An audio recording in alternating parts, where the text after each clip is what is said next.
الحمد لله نحمده ونستعينه ونستغفره ونؤمن به ونتوكل عليه ونعوذ بالله من شرور أنفسنا ومن سيئات أعمالنا من يهده الله فلا مضل له ومن يضلله فلا هادي له ونشهد أن لا إله إلا الله وحده لا شريك له ونشهد أن سيدنا ونبينا ومولانا محمدا عبده ورسوله صلى الله تعالى عليه وعلى آله وأصحابه وبارك وسلم.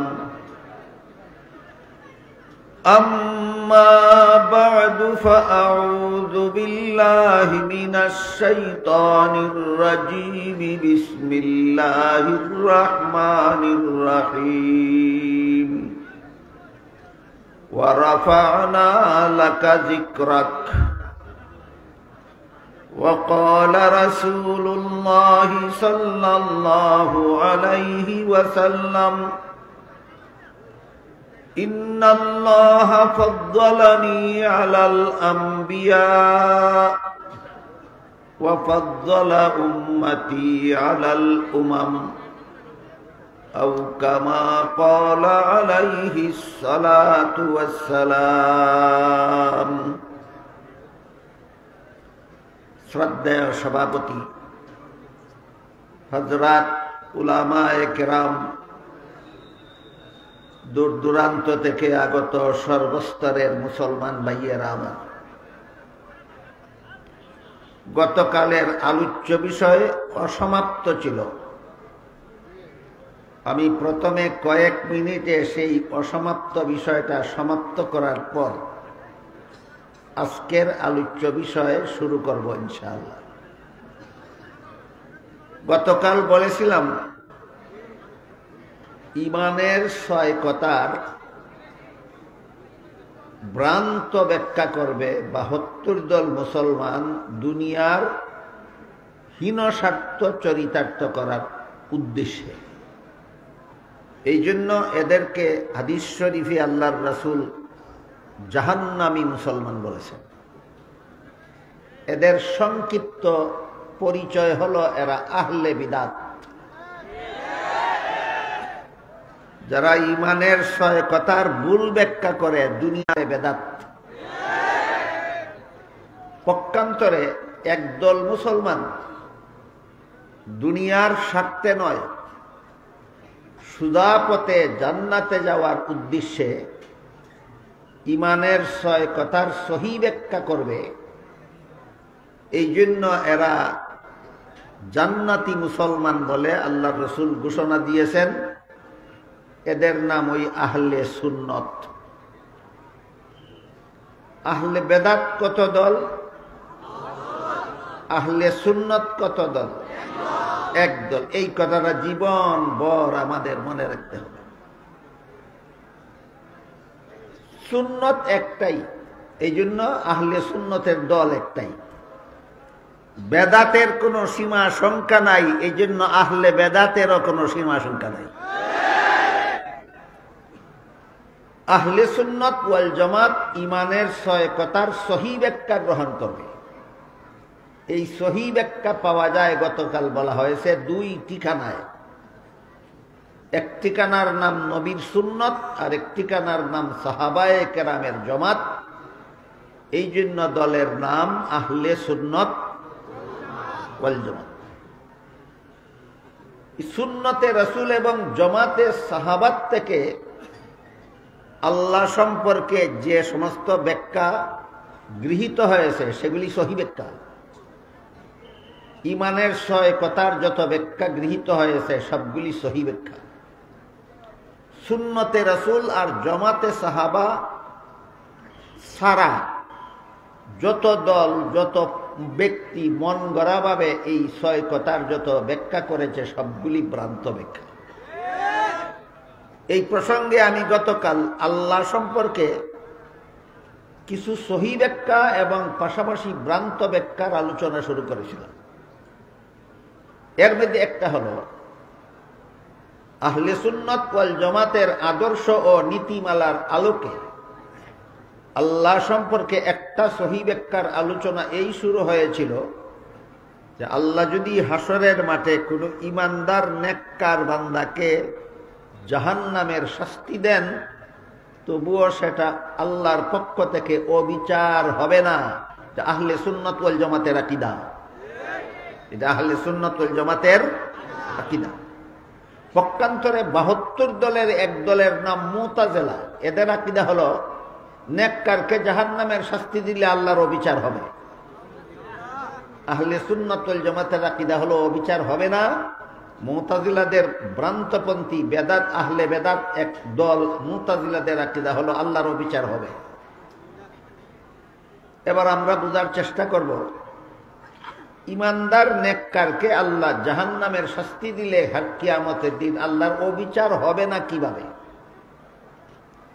এই কথাটা বিভিন্ন হাদিসে আল্লাহর রাসূল বিভিন্ন ভাবে বুঝাইছেন। সহি মুসলিম শরীফেও আছে, সহি বুখারী শরীফেও আছে, সংক্ষিপ্ত আকারে। বিস্তারিতভাবে এর বিবরণটা পাওয়া যায় আল মুস্তাদরাক লিল হাকিম নামের পৃথিবী বিখ্যাত আরেকটি হাদিসের কিতাব। সেখানে আল্লাহ রাসূল এই কথাটাকে সবিস্তারে যুক্তি সহ দলিল সহ আল্লাহ রাসূল একটি হাদিসে উল্লেখ করেছেন। সেই হাদিসটা হলো, হাদিসের সারমর্মটা বলি আমি। রাসূল বলেন, বনি ইসরাইলের মধ্যে একটা লোক ছিল একাধারে 500 বৎসর পর্যন্ত আল্লাহর ইবাদত বন্দেগীতে লিপ্ত ছিল, নির্ভেজাল ইবাদত।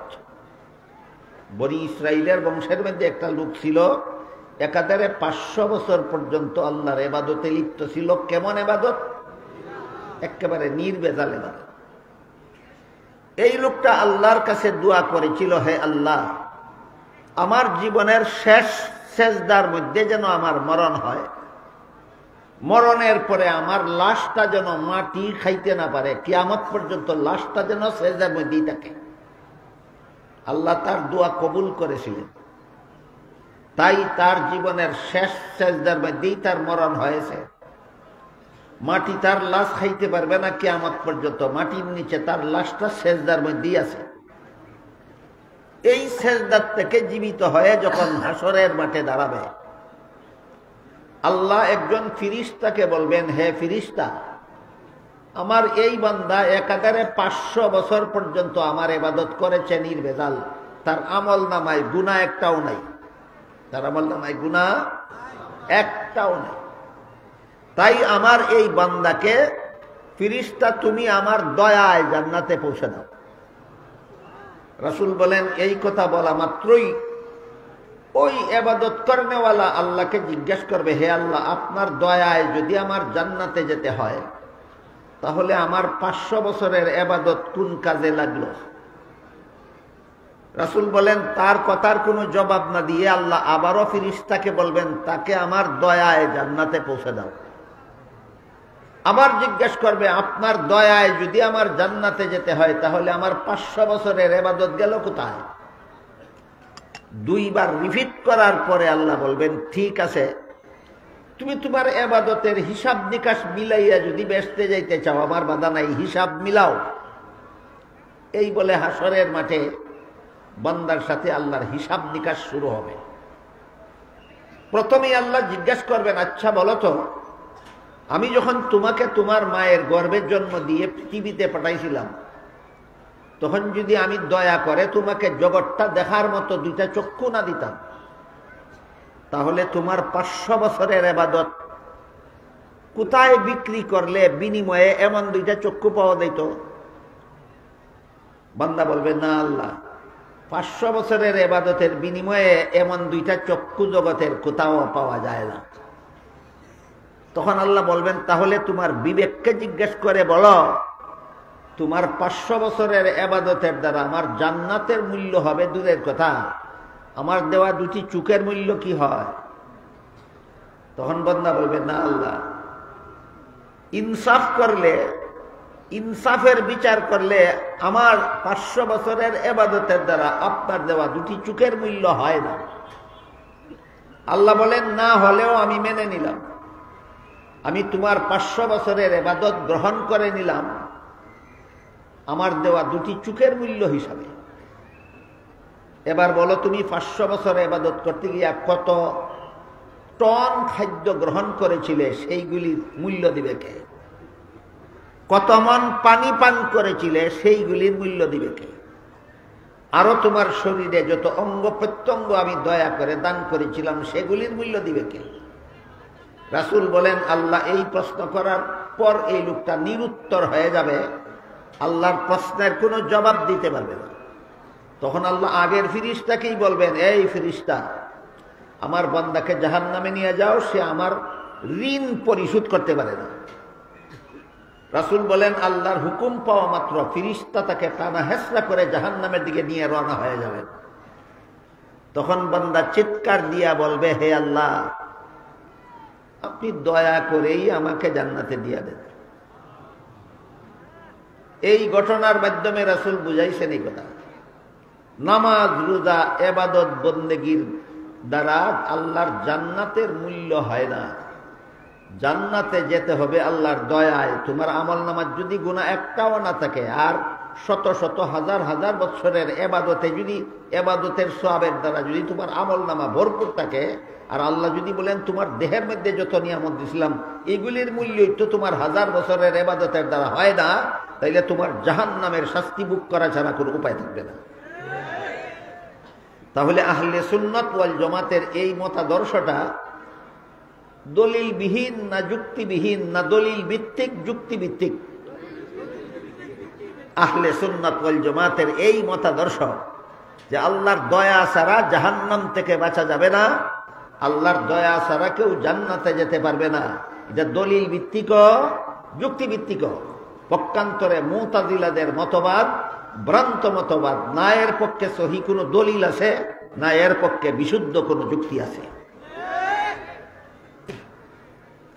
আহলে সুন্নাত ওয়াল জামাতের এই মতাদর্শে যারা বিশ্বাসী যে আমার সারা জীবনের ইবাদতের বিনিময়েও আমি জান্নাতের যোগ্যতা লাভ করতে পারবো না, জান্নাতে যেতে হবে আল্লাহর দয়ায়, এই মতাদর্শে যারা আন্তরিকভাবে বিশ্বাসী, এরা সারা জীবন ভর যত ইবাদত বন্দেগী করুক, এরা কিন্তু আল্লাহর ভয়ঙ্কর শাস্তি জাহান্নাম থেকে কখনো নির্ভয় হবে না।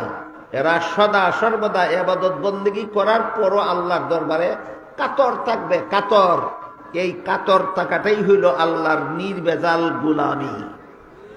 কাতর থাকাটাই হইল আল্লাহর নির্বেজাল গোলামি। এখানে আরেকটা প্রশ্ন স্বাভাবিকভাবেই জাগে যে নামাজ, রোজা, ইবাদত বন্দেগীর দ্বারা যদি জাহান্নাম থেকে বাঁচা না যায়, জান্নাতে যাওয়া না যায়, জান্নাতে যদি যেতে হয় আল্লাহর দয়ায়, তাহলে খামোখা আলেমরা আমাদেরকে নামাজ, রোজা, ইবাদত বন্দেগীর কথা বলেন কেন? বিশেষ করে আমাদের সমাজের ভণ্ড পীরেরা এই প্রশ্নটাই করে থাকে।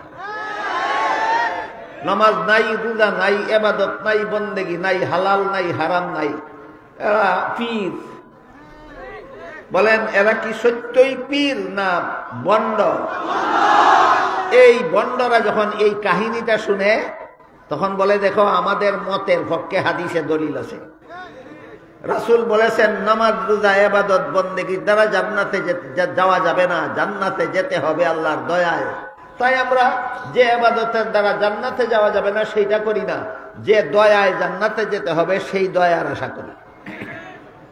আল্লাহ পাক রব্বুল আলামিন পবিত্র কোরআনে এই বন্ডদের দাঁত ভাঙ্গা জবাব পরিষ্কার ভাবে দিয়ে রেখেছেন। সেইটা হলো আল্লাহ কোরআনে বলেন, ওয়াবতাগু ইলাইহিল ওয়াসিলা, জান্নাতে যেতে হবে আল্লাহর দয়ায়, আর আল্লাহর দয়া পেতে হবে ইবাদত বন্দেগীর উসিলায়। কথাটা বোঝার জন্য সহজ একটা উদাহরণ দিচ্ছি। মানুষ সন্তান লাভ করার ক্ষমতা নিজেই রাখে না আল্লাহ দয়া করে সন্তান দান করে? এজন্য যদি কেউ বলে যেহেতু সন্তান দেওয়া আল্লাহর দয়ার উপর নির্ভরশীল, কাজে আমি আর বিয়া করব না, তার কপালে যেমন সন্তান কোনোদিন জুটবে না, ঠিক তেমনি ভাবে যে ভণ্ডরা বলে জান্নাতে যাওয়া যেহেতু আল্লাহর দয়ার উপর নির্ভরশীল, কাজে আমি আর ইবাদত বন্দেগী করব না, এই ভণ্ডদের কপালেও কোনোদিন জান্নাত জুটবে না। সন্তান দেওয়া আল্লাহর কাজ, সন্তান পাওয়ার জন্য বিয়া করা উসিলা। সন্তান দেওয়া আল্লাহর কাজ, আল্লাহ দয়া করে সন্তান দিবেন, বিয়া করলে না না করলে। ঠিক তেমনি ভাবে জান্নাতে দিবেন আল্লাহর দয়ায়, আল্লাহ দয়া করবেন নামাজ রোজা ইবাদত বন্দেগী করলে না না করলে। কাজেই যারা বলে যে নামাজ রোজা ইবাদত বন্দেগী লাগে না জান্নাতে যাওয়ার জন্য, এরা কোরআনও মানে না, হাদিসও মানে না, এদের ঈমান নাই, এরা বেঈমান কাফির। গেল আল্লাহ সম্পর্কে মাত্র একটা সহি ব্যাখ্যা, গতকালের শেষ অংশে আর আজকের শুরু অংশে মাত্র একটা সহি ব্যাখ্যা শোনাইলাম, যে আল্লাহ যদি কোনো ইমানদার নেককার কেউ জাহান্নামে দেন, সেটাও আল্লাহর অবিচার হবে না। এরপরে নবী রাসূল সম্পর্কেও আহলে বেদাতের কাছে আছে অনেকগুলি ভ্রান্ত এবং মন গড়া ব্যাখ্যা, এবং আহলে সুন্নাত ওয়াল জামাতের কাছে আছে সহি ব্যাখ্যা। নবী রাসূল সম্পর্কে এমন কিছু ভ্রান্ত ব্যাখ্যা এবং সহি ব্যাখ্যার এক দুইটা উদাহরণ বলেই আমি আজকের আলোচ্য বিষয়ের দিকে চলে যাব। নবী রাসূল সম্পর্কে একটা সহি ব্যাখ্যা হলো, সমস্ত নবী রাসূলগণ আজীবন বেগুনাহ। কোন নবী জীবনে কোনদিন গুনাহ করেন না। এ মর্মে আল্লাহ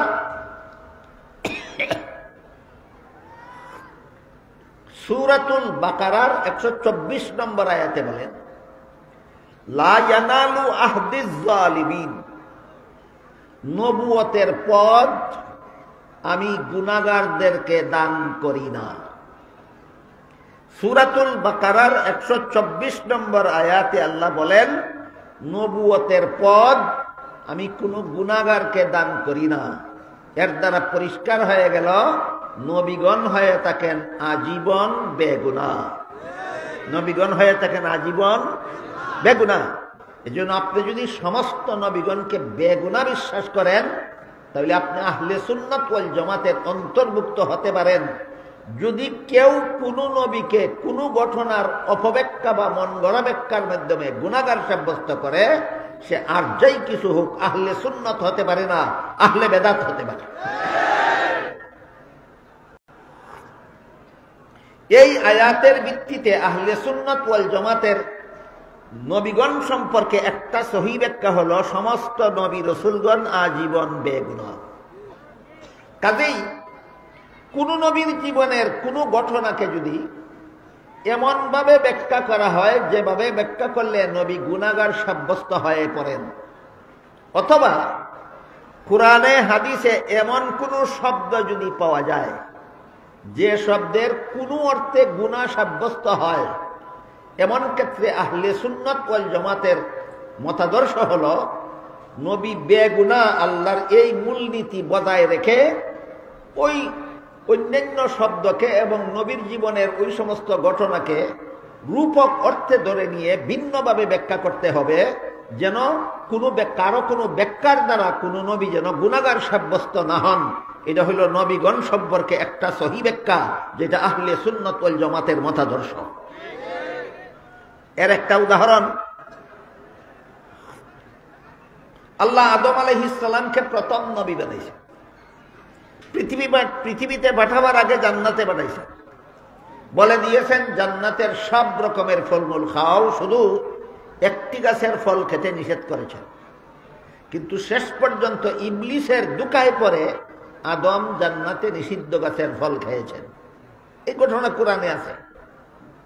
ঘটনাটাকে যদি আপনি এভাবে ব্যাখ্যা করেন যে আল্লাহর আদেশ নিষেধ লঙ্ঘন করলেই গুনাহ হয়, আর আদম যে লঙ্ঘন করেছেন সেটা তো কোরআনেই আছে, সুতরাং এই লঙ্ঘনের কারণে আদম গুনাহগার সাব্যস্ত হলেন, এভাবে যদি ব্যাখ্যা করতে পারেন। কিন্তু বলুন, এই ব্যাখ্যাটা গ্রহণ করলে সমস্ত নবীগণের বেলায় আল্লাহর ঘোষিত সার্বজনীন মূলনীতি বজায় থাকে না লঙ্ঘন হয়? সুতরাং কোরআনের যে শব্দের ব্যাখ্যার দ্বারা আল্লাহর মূলনীতি লঙ্ঘন হয়, নবীগণের জীবনের যে ঘটনার ব্যাখ্যার দ্বারা আল্লাহর মূলনীতি লঙ্ঘন হয়, কোরআনের সেই শব্দের ব্যাখ্যাও তোমার ভ্রান্ত, নবীগণের জীবনের সেই অংশের ব্যাখ্যাও তোমার ভ্রান্ত। এইটাই আহলে সুন্নাত ওয়াল জামাতের মতাদর্শ। তাহলে আদমের নিষিদ্ধ গাছের ফল খাওয়ার ব্যাখ্যা সহি ব্যাখ্যা কোনটা? যে ব্যাখ্যা আল্লাহর মূলনীতির সাথে সাংঘর্ষিক হয় না, যে ব্যাখ্যা আহলে সুন্নাত ওয়াল জামাতের মতাদর্শের সাথে সাংঘর্ষিক হয় না। এমন বহু ব্যাখ্যা আহলে সুন্নাত ওয়াল জামাতের মুফাসসিরিন কেরাম বিভিন্ন তাফসীরের কিতাবে লিখে রেখেছেন। সবগুলি বলার সময়ও আমার হাতে নাই, শোনার সময়ও আপনাদের হাতে নাই। আজকের মতো একটি ব্যাখ্যা মাত্র শোনাই। আহলে সুন্নাত ওয়াল জামাতের মুফাসসিরিন কেরাম যত তাফসীরের কিতাব লিখেছেন, প্রায় সবগুলিতে আদমের নিষিদ্ধ গাছের ফল খাওয়ার যত সহি ব্যাখ্যা উল্লেখ করেছেন, এর মধ্যে একটি মাত্র সহি ব্যাখ্যা হলো মানুষের কোনো কাজে সওয়াব হয়, কোনো কাজে গুনাহ হয় দুনিয়ার জীবনে। মানুষের কোনো কাজে সওয়াব হয়, কোনো কাজে গুনাহ হয় দুনিয়ার জীবনে। জান্নাতি জীবনের কোনো কাজে সওয়াব নাই, গুনাহ নাই। জান্নাতি জীবনে কোনো কাজে সওয়াব নাই, গুনাহ নাই। এবার বলুন, আদম নিষিদ্ধ গাছের ফল খেয়েছিলেন কোন জীবনে? এর সাথে সওয়াবেরও কোনো সম্পর্ক নাই, গুনাহরও কোনো সম্পর্ক নাই। এই ব্যাখ্যাটা মেনে নিলে আল্লাহর সার্বজনীন মূলনীতি লঙ্ঘন হয় না আহলে সুন্নাত ওয়াল জামাতের মতাদর্শ লঙ্ঘন হয় না বহাল থাকে? এইটাই প্রমাণ। এই ব্যাখ্যাটা হইল শুদ্ধ, আর যে ব্যাখ্যার দ্বারা নবী গুনাহগার সাব্যস্ত হয় সেই ব্যাখ্যাটা ভ্রান্ত। গেল নবীগণ সম্পর্কে একটা সহি ব্যাখ্যা। সমস্ত নবী রাসূল আজীবন বেগুনাহ। আপনাদের মনে রাখতে হবে এবং জীবন ভর স্মরণ রাখতে হবে, যেন জীবনে কোনোদিন কেউ যদি কোনো নবীর জীবনের কোনো ঘটনার এমন ব্যাখ্যা করে যার দ্বারা গুনাহ সাব্যস্ত হয়, তখন যেন আপনি আহলে সুন্নাত ওয়াল জামাতের আদর্শ থেকে বিচ্যুত না হন। আমাদের আহলে সুন্নাত ওয়াল জামাতের মতাদর্শকে আঁকড়ে ধরে রাখার স্বার্থেই এই ব্যাখ্যা আমাদের মনে রাখতে হবে। নবীগণের জীবনের কোনো ঘটনার এমন ব্যাখ্যা করা যাবে না যে ব্যাখ্যার দ্বারা আল্লাহর মূলনীতি লঙ্ঘন হয়। ব্যাখ্যা করতে হবে আল্লাহর মূলনীতি বজায় রেখে। নবীগণ সম্পর্কে 2 নম্বর সহি ব্যাখ্যা হলো হাদিস শরীফে রাসূল করিম সাল্লাল্লাহু আলাইহি ওয়াসাল্লাম বলেন, আল আম্বিয়াউ আহইয়াউন ফি কুবুরিহিম ইউসাল্লুন। এর অর্থ হলো রাসূল বলেন, সমস্ত নবী রাসূলগণের আরেকটা শান আছে, আরেকটা মান আছে, আরেকটা মর্যাদা আছে। সেটা হলো দাফন করার পর থেকে আল্লাহ তাদেরকে জীবিত করে দেন। সমস্ত নবীগণের বেলায় আল্লাহ প্রদত্ত একটা শান, মান, মর্যাদা হলো দাফন করার পর থেকে আল্লাহ জীবিত করে দেন। দাফন করার পর থেকে আল্লাহ জীবিত করে দেন। কাজেই সমস্ত নবী দাফন করার পর থেকে জীবিত অবস্থায় আছেন। এটা আহলে সুন্নাত ওয়াল জামাতের আকীদা। দাফন করার পর থেকে সমস্ত নবী রাসূলগণ জীবিত অবস্থায় আছেন, এটা হইল নবী সম্পর্কে 2 নম্বর সহি ব্যাখ্যা। এটাই আহলে সুন্নাত ওয়াল জামাতের মতাদর্শ। কেউ যদি দাফনের পরেও কোনো নবীকে মুর্দা মনে করে, তাইলে তার ব্যাখ্যাটা ভ্রান্ত। সে আহলে সুন্নাত ওয়াল জামাতের অন্তর্ভুক্ত হতে পারে না, সে আহলে বেদাতের অন্তর্ভুক্ত হয়ে যায়। গেল নবী রাসূল সম্পর্কে 2 নম্বর সহি ব্যাখ্যা। 1 নম্বর সহি ব্যাখ্যা সকল নবী বেগুনাহ। 2 নম্বর সহি ব্যাখ্যা সকল নবী দাফনের পর থেকে জীবিত। একটা হাদিসের মর্ম বুঝলে বিষয়টা চমৎকার হয়ে যাবে আপনাদের কাছে। হাদিস শরীফে রাসূল করিম সাল্লাল্লাহু আলাইহি ওয়াসাল্লাম বলেন, আল্লাহ অসংখ্য অগণিত ফিরিস্তার বাহিনী সারা পৃথিবী জুড়ে মোতায়েন করে রেখেছেন। যে কোনো সময় যে কোনো দেশের যে কোনো উম্মত আমার নামে দুরূদ সালাম পড়লে ওই সমস্ত ফিরিস্তারা তার পড়া দুরূদ সালাম আমার রওজা শরীফে পৌঁছে দেবে। কিয়ামত পর্যন্ত দুনিয়ার যে কোনো দেশ থেকে যে কোনো উম্মতে যে কোনো সময় নবীর নামে দুরূদ সালাম পড়লে নবীর রওজা শরীফে পৌঁছে দেওয়ার জন্য আল্লাহ অসংখ্য ফিরিস্তা মোতায়েন করে রেখেছেন। আমি একটা ব্যাপারে দুঃখিত, দুরুদ সালাম সম্পর্কে কিছু আলোচনা এখানে হওয়া দরকার ছিল। দুঃখিত আমি যে আমার আলোচ্য বিষয় নয় এবং আনুষঙ্গিকভাবে আলোচনা করতে গেলে অনেক সময় নষ্ট হয়ে যাবে, তাই সংক্ষেপে একটু আলোকপাত করি শুধু। আল্লাহ যখন আয়াত নাযিল করলেন, ইয়া আইয়ুহাল্লাযীনা আমানু সাল্লু আলাইহি ওয়া সাল্লিমু তাসলিমা, এর অর্থ হলো হে ঈমানদারগণ, তোমরা রাসূল করিম সাল্লাল্লাহু আলাইহি ওয়াসাল্লামের প্রতি দুরূদ শরীফ পড়ো এবং তাকে সালাম দাও। বলুন, আল্লাহ কোরআনে সমস্ত মুমিন মুসলমানদেরকে নবীর প্রতি দুরূদ শরীফ পড়ার এবং তাকে সালাম দেওয়ার আদেশ করেছেন কিনা? এই আয়াত নাযিল করার পর সাহাবায়ে কেরাম রাসূলকে বললেন, হে আল্লাহর রাসূল, আপনাকে কিভাবে সালাম দিতে হবে সেটা আপনার মাধ্যমে আল্লাহ আমাদের শিক্ষা দিয়েছেন নামাজের আত্তাহিয়াতের ভিতরে। কোথায়? নামাজের আত্তাহিয়াতের ভিতরে আল্লাহ রাসূলের মাধ্যমে মুসলমানদেরকে শিক্ষা দিয়েছেন নবীকে কিভাবে সালাম দিতে হবে। সেটা হলো আসসালামু আলাইকা আইয়ুহান নাবিয়্যু ওয়া রাহমাতুল্লাহি ওয়া বারাকাতুহু। এখানে আইয়ুহান নাবিয়্যু আগে বলল না আসসালামু আলাইকা আগে বলল? এটা হইল নবীকে সালাম দেওয়ার আদব। আগে ডাক মারা পরে সালাম দেওয়া আদবের সাথে হয় না। আগে সালাম দিয়া পরে ডাক দিলে নবীর সাথে আদব রক্ষা হয়। বলেন তো, নবীর দরবারের আদব রক্ষা করার কোন নিয়ম নীতি কোরআন হাদিসে নাই? তাহলে আমরা কোরআন হাদিসের নিয়ম নীতি শিখবো না, মন গড়া যুক্তি দিতে যাব কেন? মন গড়া যুক্তি তো আহলে সুন্নতের পদ্ধতি নয়, মন গড়া যুক্তি আহলে বেদাতের পদ্ধতি। তাই সাহাবায়ে কেরাম বলেন, আল্লাহর রাসূল আপনাকে কিভাবে সালাম দিতে হবে সেটা আত্তাহিয়াতের ভিতরে আল্লাহ আপনার মাধ্যমে আমাদের শিক্ষা দিয়েছেন, কিন্তু আপনাকে আপনার নামে কিভাবে দুরূদ শরীফ পড়তে হবে সেটা তো আমরা জানি না, আপনি আমাদের শিক্ষা দিন। এই প্রস্তাবের জবাবে রাসূল করিম সাল্লাল্লাহু আলাইহি ওয়াসাল্লাম বলেন যে তোমরা যদি এইভাবে দুরূদ শরীফ পড়ো, বলে আল্লাহ রাসূল দুইটা দুরূদ শরীফ পড়িয়া শোনাইলেন। বললেন তোমরা যদি এইভাবে দুরূদ শরীফ পড়ো, আল্লাহুম্মা সাল্লি আলা মুহাম্মাদিন ওয়া আলা আলি মুহাম্মাদ কামা সাল্লাইতা আলা ইব্রাহিম ওয়া আলা আলি ইব্রাহিম ইন্নাকা হামিদুম মাজিদ, আল্লাহুম্মা বারিক আলা মুহাম্মাদিন ওয়া আলা আলি মুহাম্মাদ কামা বারাকতা আলা ইব্রাহিম ওয়া আলা আলি ইব্রাহিম ইন্নাকা হামিদুম মাজিদ। এইভাবে যদি দুরূদ শরীফ পড়ো, তাহলে আল্লাহ যে বলছেন আমার প্রতি দুরূদ শরীফ পড়ার হুকুম দিয়েছেন, উত্তম পদ্ধতিতে আল্লাহর হুকুম পালন হবে। এবার বলেন, এইভাবে দুরূদ শরীফ কোন মুসলমান নামাজও পড়েনি, তাহলে কেমন পদ্ধতিতে এরা দুরূদ শরীফ পড়ার হুকুম পালন করে? উত্তম পদ্ধতিতে, উত্তম পদ্ধতিতে। অথচ উত্তম পদ্ধতিতে দুরূদ শরীফ পড়ব দূরের কথা, জীবনে কোনোদিন নামাজই পড়ে না। সেও যারা উত্তম পদ্ধতিতে দুরূদ শরীফ পড়ে এদের বিরুদ্ধে বলে এরা তো দুরূদ শরীফ পড়ে না। এটা যেমন একটা গল্পের মতো। গল্পটা হইল, চালনি ছিলেন আপনারা, চালনি ছিলেন, চালনি, সুই ছিলেন, সুই, চাল নিয়ে সুই রে কয় তোর পিছনে ছিদ্র কেন? কেটায় কারে কয়? শুয়ে কয় আমার একটা দেখছস, তোর কত আজার খবর আছে নি। এই ধরনের কাণ্ড।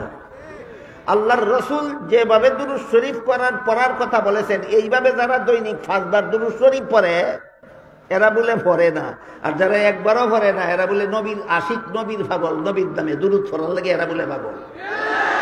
এটা ওই গল্পের মতো, যে গল্পে বলা হয়েছে চাল নিয়ে শুইয়ে রে কয় তোর পিছনে ছিদ্র কেন? শুইয়ে কয় আমার একটা দেখছস, তোর কটা খবর আছে নি। এর বেশি আজকে দুরূদ সালাম সম্পর্কে আমার আলোচনা করার আর সময়ও নাই, আমার আলোচ্য বিষয় নয়। এবার মূল কথার দিকে যাই। হাদিস শরীফে রাসূল করিম সাল্লাল্লাহু আলাইহি ওয়াসাল্লাম বলেন, আল্লাহ দুনিয়াতে অসংখ্য অগণিত ফেরেশতার বাহিনী মোতায়েন করে রেখেছেন, কিয়ামত পর্যন্ত যত দেশের যত উম্মত যতদিন আমার নামে দুরূদ সালাম পড়বে সবগুলি আমার রওজা শরীফে পৌঁছে দেবে। কিন্তু যদি কোনো উম্মত কোনো সময় আমার রওজা শরীফের পাশে এসে দুরূদ সালাম পড়ে, তাহলে আমি নিজের কানে শুনবো, নিজের মুখে জবাব দেব। যে কোনো উম্মতে যে কোনো সময় নবীর রওজা শরীফের কাছে গিয়া দুরূদ সালাম করলে নিজের কানে শুনবেন কেন? মুর্দা থাকার কারণে না জিন্দা? নিজের মুখে জবাব দিবেন কিভাবে? মুর্দা থাকার কারণে না জিন্দা? সুতরাং জিন্দা নবী আহলে সুন্নাত ওয়াল জামাতের আকীদা। নবী সম্পর্কে এক নম্বর সহিহ ব্যাখ্যা হলো নবীগণ আজীবন বেগুনাহ। এই কথাটা আহলে সুন্নাত ওয়াল জামাতের পরিভাষায় বলা হয় মাসুম। নবীগঞ্জে আহলে সুন্নাত ওয়াল জামাতের আকীদা মতে নবীগঞ্জে বেগুনাহ, এই কথাটা আহলে সুন্নতের পরিভাষায় কি বলা হয়? মাসুম। আর দাফন করার পরের থেকে যে নবীগণ জিন্দা, এই কথাটাকে আহলে সুন্নাত ওয়াল জামাতের পরিভাষায় বলা হয় হায়াতুন নবী। এই দুইটা কিন্তু আহলে সুন্নতের পরিভাষা। মাসুম আহলে সুন্নাত ওয়াল জামাতের পরিভাষা, হায়াতুন নবী আহলে সুন্নাত ওয়াল জামাতের পরিভাষা। শুধু ব্যাখ্যাগুলি আমাদের মনে রাখতে হবে। মাসুম ওই নবীগণকে কেন বলা হয়? যেহেতু তারা আজীবন বেগুনাহ থাকেন, এই জন্য নবীগণকে আহলে সুন্নাত ওয়াল জামাতের পরিভাষায় মাসুম বলা হয়। আর যেহেতু সমস্ত নবীগণকে দাফন করার পরে আল্লাহ জীবিত করে দেন, জীবিত অবস্থায় থাকেন, এই জন্য দাফন পরবর্তী অবস্থায় নবীগণকে আহলে সুন্নাত ওয়াল জামাতের পরিভাষায় হায়াতুন নবী বলা হয়। আহলে সুন্নাত ওয়াল জামাতের এই দুইটা পরিভাষাও আমরা জীবন ভর মনে রাখি। নবীগণ ইন্তেকালের আগে মাসুম, আর ইন্তেকালের পরে হায়াতুন নবী। ইন্তেকালের পরে হায়াতুন নবী গেল। নবী রসুল সম্পর্কে 2 নম্বর ব্যাখ্যা, তারা হায়াতুন নবী, জীবিত নবী আছে, জীবিত অবস্থায় আছে। নবীগণ সম্পর্কে 3 নম্বর সহিহ ব্যাখ্যা হলো জীবিত হওয়ার পরে তারা রওজা শরীফের ভিতরে থাকেন। জিন্দা দাফন করার পরে আল্লাহ জীবিত করে দেন, আর জীবিত হওয়ার পরে তারা থাকেন কোথায়? রওজা শরীফের ভিতরে। এই মর্মে সহিহ হাদিসে আল্লাহ রাসূল বলেন আল আম্বিয়াউ আহইয়াউন ফি কুবুরিহিম ফি কুবুরিহিম ফি কুবুরিহিম। জিন্দা হয়ে নবী রওজা শরীফের ভিতরে থাকেন, জিন্দা হয়ে নবী রওজা শরীফের ভিতরে থাকেন, জিন্দা হয়ে নবী রওজা শরীফের ভিতরে থাকেন। কাজী যে বলে বের হয়ে আসেন, সে আর যাই কিছু হোক আহলে সুন্নাত ওয়াল জামাত হতে পারে না। নবী রসুল সম্পর্কে আজকের মতো 3টা সহিহ ব্যাখ্যা শুনাইলাম। 1 নম্বর, তারা আজীবন বেগুনাহ। 2 নম্বর, তারা দাফন করার পর থেকে জিন্দা। 3 নম্বর, জিন্দা হয়ে কোথায় কোথায় আগমন করেন? কোথাও আগমন করেন না, রওজা শরীফের ভিতরে থাকেন। 3টা সহিহ ব্যাখ্যা আহলে সুন্নাত ওয়াল জামাতের মতাদর্শ বুঝে থাকলে একটু কথা, যদি একটা কথার জবাব যদি আপনারা দিতে পারেন, তাহলে আমি আমার আজকের আলোচ্য বিষয়ের দিকে অগ্রসর হতে পারি। সেটা হলো আজীবন জিন্দা থাকা, আজীবন বেগুনাহ থাকা, দাফন করার পরে জীবিত হওয়া, জীবিত হয়ে রওজা শরীফের ভিতরে থাকা, এটা এককভাবে কোনো এক দুজন নবীর গুণ না, সকল নবীর গুণ? এটা সকল নবীর গুণ। কিন্তু হাদিস শরীফে রাসূল করিম সাল্লাল্লাহু আলাইহি ওয়াসাল্লাম বলেন ইন্নাল্লাহা ফাদ্দালানি আলাল আম্বিয়া ওয়া ফাদ্দালা উম্মতি আলাল উমাম। আল্লাহ আমাকে সমস্ত নবীগণের উপর শ্রেষ্ঠ মর্যাদা দান করেছেন। আমাদের নবীর মর্যাদা সকল গুণের মতোই না শ্রেষ্ঠ? একটু মনোযোগে শুনতে হবে, ভালোভাবে বুঝতে হবে, আমার কতগুলি প্রশ্নের জবাব দিতে হবে, তা নইলে এইখানের বয়ান এখানেই থাকবো, বাড়ির যাইতো না সাথে। আল্লাহ কি বলেছেন? আমাদের নবীর মর্যাদা অন্য নবীগণের মতোই না শ্রেষ্ঠ? রসুল বলেন ইন্নাল্লাহা ফাদ্দালানি আলাল আম্বিয়া, আল্লাহ আমাকে সমস্ত নবীগণের উপর শ্রেষ্ঠ মর্যাদা দান করেছেন। তাহলে আমাদের নবী আজীবন বেগুনাহ বললে অন্য নবীর থেকে শ্রেষ্ঠ সাব্যস্ত হয় না। আমাদের নবী দাফন করার পর থেকে জীবিত বললে অন্য নবীর থেকে শ্রেষ্ঠ সাব্যস্ত হয় না। আমাদের নবী রওজা শরীফের ভিতরে থাকেন বললে অন্য নবীর থেকে শ্রেষ্ঠ সাব্যস্ত হয় না। কাজেই ওই সমস্ত গুণের বিবরণ হলো আমাদের নবীর শান মান মর্যাদা, যেটাকে শানে রাসূল বলা হয়। আমাদের নবীর আলাদা মর্যাদা আছে। ওই মর্যাদাগুলি কুরআনে আল্লাহ বহু আয়াতে বর্ণনা করেছেন, রাসূল তার বহু হাদিসে নিজের আলাদা মর্যাদার কথা বর্ণনা করেছেন। কেন?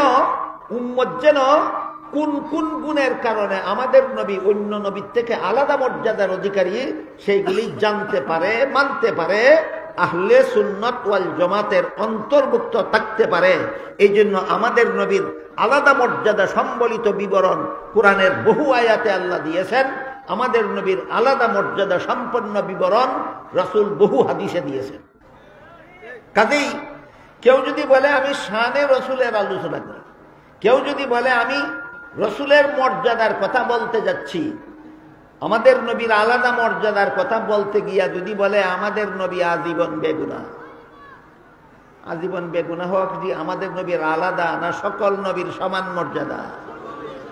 আমাদের নবীর মর্যাদার বিবরণ দিতে কেউ যদি বলে আমাদের নবী জিন্দা আছেন, এটা কি আমাদের নবীর আলাদা মর্যাদা না সকল নবীর মর্যাদা?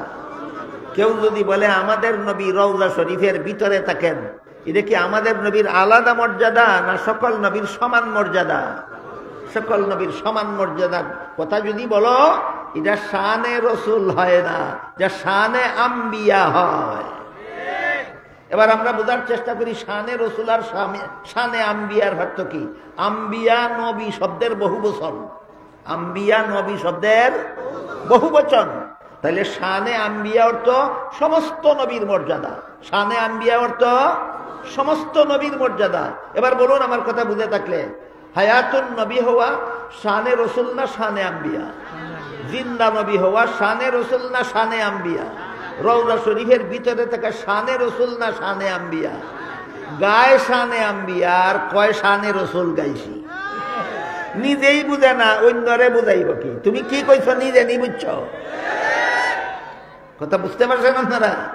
তাহলে বলুন হায়াতুন নবী শানে রসুল না শানে আম্বিয়া? হ্যাঁ, হায়াতুন নবী শানে রসুল নয়, শানে আম্বিয়া, সকল নবীর গুণ। হায়াতুন এরপরে মাসুম শানে রসুল নয়, শানে আম্বিয়া, রওজা শরীফের ভিতরে অবস্থান করা। এক হাদিসে আল্লাহ রসুল বলেছেন, নবীগণ জীবিত অবস্থায় রওজা শরীফের ভিতরে কি করেন? নবীর ভাষায় বলেন, আল আম্বিয়াউ আহিয়াউন ফি কুবুরিহিম ইউসাল্লুন। নবীগণ রওজা শরীফের ভিতরে জীবিত অবস্থায় নামাজ পড়েন, নামাজ পড়েন, নামাজ পড়েন। বলেন জীবিত অবস্থায় নবীগণ রওজা শরীফের ভিতরে নামাজ পড়েন, এটা শানে রসুল না শানে আম্বিয়া? আগে শানে আম্বিয়া আর শানে রসুলের পার্থক্য বুঝো, এরপরে গাও যদি শানে আম্বিয়া তে শানে রসুল গাই কইও না, আর শানে রসুল যদি গাও তে শানে আম্বিয়া গাই কইও না। ডাইলে চাউলে খিচুড়ি বানায় না, ডাইল আলাদা ভাগ করো, চাউল আলাদা রান্ধো। কাজে আমাদের আজকের আলোচ্য বিষয় শানে আম্বিয়া নয়, আজকের আলোচ্য বিষয় হইল শানে রসুল। মুহাম্মাদুর রাসূলুল্লাহ সাল্লাল্লাহু আলাইহি ওয়াসাল্লাম আলাদা শান, আলাদা মান, আলাদা মর্যাদা। এই ব্যাপারে যত হাদিস আছে, এর মধ্যে একটি হাদিস আমি আপনাদের সামনে তিলাওয়াত করেছি। সেই হাদিসে আল্লাহ রসুল বলেন, ইন্নাল্লাহ ফাদ্দালানি আলাল আম্বিয়া ওয়া ফাদ্দালা উম্মতি আলাল উমাম। আল্লাহ আমাকে সমস্ত নবী রসুলগণের উপর শ্রেষ্ঠ মর্যাদা দান করেছেন, আর আমার উম্মতকে সকল নবীর উম্মতের উপর শ্রেষ্ঠ মর্যাদা দান করেছেন। আমাদের নবীর মর্যাদা সমস্ত নবীগণের চেয়ে শ্রেষ্ঠ, আর এই নবীর উম্মত হওয়ার কারণে আমাদের মর্যাদা সকল নবীর উম্মতের চেয়ে শ্রেষ্ঠ। এই হাদিসটা হইল শানে আম্বিয়ার হাদিস। তাইলে বোঝা গেল আমি আপনাদের বিষয়টা বুঝাইতে পারছি, আপনাদেরকে বিষয়টা বুঝাইতে পারছি যে হাদিসে রসুল বলেছেন আমাকে আল্লাহ সমস্ত নবী রসুলগণের চেয়ে শ্রেষ্ঠ মর্যাদা দান করেছেন। এটা শানে শানে আম্বিয়ার হাদিস না, এটা শানে রসুলের হাদিস। এখন আমাদের বোঝার ব্যাপার হইল আল্লাহ আমাদের নবীকে অন্যান্য নবীর উপর শ্রেষ্ঠ মর্যাদা কিভাবে দান করেছেন। এই কিভাবে জবাব সারা রাত বলেও শেষ করা যাবে না। আপনাদের নবীকে আল্লাহ অন্যান্য নবীদের উপর শ্রেষ্ঠ মর্যাদা একভাবে, দুইভাবে, তিনভাবে, চারভাবে নয়, যতভাবে আল্লাহ আপনাদের নবীকে সমস্ত নবী রাসূলগণের চেয়ে শ্রেষ্ঠ মর্যাদা দান করেছেন, যতভাবে আল্লাহ আপনাদের নবীকে আসমান, জমিন, আরশ, কুরসি, লৌহ কলম, মানব দানব, জিন ফিরিস্তা সবার চেয়ে শ্রেষ্ঠ মর্যাদা দান করেছেন, তার বিবরণ সারা রাতে দিয়েও শেষ করা যাবে না। তাই আজকে শুধু এক দুইটা উদাহরণ শোনাবো আপনাদেরকে। আজকে শুধু এক দুইটা উদাহরণ, শানে রাসূলের এক দুইটা উদাহরণ। কিন্তু শানে রাসূলের বিবরণ দেওয়ার বেলায় তিনটা শর্ত মনে রাখতে হবে। তিন শর্ত যদি জানে না, কইব একটা করবো আরেকটা। শানে রাসূলের বিবরণের জন্য শর্ত কটা আছে? এই তিনটা শর্ত যদি জানে না আর শানে রাসূল কোয়া শুরু করে, কইব একটা করবো আরেকটা। কইব অবিগঞ্জ যাইব সোনারুঘাট, কইব সিলেট যাইব ঢাকা। কেন? কারণ শানে রাসূলের শর্ত জানে না। শানে রাসূলের কি জানে না? শর্ত জানে না। শানে রাসূলের এক নম্বর শর্ত হইল, মন গড়া যুক্তি দিতে পারবে না, কোরআন হাদিসের বিবরণ পেশ করো। শানে রাসূল যথাযথভাবে শানে রাসূলের বিবরণের জন্য এক নম্বর শর্ত মন গড়া যুক্তি না কোরআন হাদিসের বিবরণ। কাজেই শানে রাসূল বলতে গিয়ে যারা মন গড়া যুক্তি দেয়, এরা হইল আহলে সুন্নাত ওয়াল জামাত। ওখান থেকে না কই তাহলে গতানুগতিক ভাবে আহলে সুন্নাত হবো আমরা, না বুঝে শুনে আহলে সুন্নাত? গতানুগতিক তালে তালে আহলে সুন্নাত ওয়াল জামাত হলে কোনো কাজ হবে না। বুঝে শুনে আহলে সুন্নাত ওয়াল জামাত হতে হবে। বলেন কত শর্তে শানে রাসূল কইলে ঠিক থাকে, আর না হইলে শানে রাসূল ঠিক থাকে না? তিন শর্তের এক নম্বর শর্ত, রাসূলের শান, রাসূলের মান, রাসূলের মর্যাদা মন গড়া যুক্তি দিয়া বুঝাইও না। কোরআন হাদিসে আল্লাহ এবং আল্লাহর রাসূল যেভাবে বলেছেন সেইভাবে বলো। দুই নম্বর শর্ত, রাসূলের মর্যাদা দিতে গিয়া রাসূলরে আল্লাহর সমান বানাইও না। রাসূলের মর্যাদা দিতে গিয়া রাসূলরে আল্লাহর সমান বানাইও না। যেমন কেউ যদি কয় জান্নাতে দেওয়ার মালিক রাসূল, এতক্ষণে কি বুঝাচ্ছেন আপনারা? জান্নাতে দেওয়ার মালিক কে? যদি কয় জান্নাতে দেওয়ার মালিক রাসূল, তাইলে রাসূলের শান হইল না আল্লাহর সাথে শরীক করা হইল? শানে রাসূলের নামে শিরিক করা যাবে না। কিসের নামে কি করা যাবে না? শানে রাসূলের নামে শিরিক করা যাবে না। রাসূলের মর্যাদা কোরআন হাদিসে যেটা আছে সেটা বলো। মন গড়া যুক্তি দিয়া রাসূলরে আল্লাহর সমান বানাইও না। রাসূলরে আল্লাহর সমান বানানোর একটা মন গড়া যুক্তি হইল, আল্লাহ কি নবীকে বেহেশতে দেওয়ার মালিক বানাইতে পারেন না? এই যুক্তি। আল্লাহ কি নবীকে বেহেশতে দেওয়ার মালিক বানাইতে পারেন না? আরে পারেন কিনা পারেন না এটা তো ব্যাপার না, করেন কিনা করেন না সেটা হইল ব্যাপার। এইখানে একটা দুকা দেয় এক দলে আর দুকা খায় জনসাধারণে। ভাই আল্লাহ কি পারেন না? এই আল্লাহ পারেন, আল্লাহ কি পারেন না? সব পারেন, করেন কিনা করেন না সেটা হইল ব্যাপার। এক দুইটা উদাহরণ বুঝেন। ইবলিস আপনাদের জানা মতে জান্নাতে যাবে না জাহান্নামে যাবে? আল্লাহর কি ক্ষমতা নাই জান্নাতে দেওয়ার? এই জন্য যদি কেউ কয় ইবলিস তো জান্নাতে যাবে, প্রশ্ন করলে কয় আল্লাহ কি পারেন না? এই পারেন নাকি এটা দলিল নাকি? করেন কিনা সেটা দলিল। পারেন কিনা সেটা দলিল না, করেন কিনা সেটা দলিল। কাজে আল্লাহ কি পারেন না এটাই মন গড়া যুক্তি। আল্লাহ কি পারেন না এমন কথা বলে যারা নবীকে এমন গুণে গুণান্বিত করে যে গুণের দ্বারা আল্লাহর সাথে শিরিক হয়, এটা মন গড়া যুক্তির দ্বারা শানে রাসূল বোঝাতে চায়। এটা শানে রাসূল নয়, নবীকে আল্লাহর শরীকদার বানাবার কুচক্রান্ত ছাড়া আর কিছু নয়।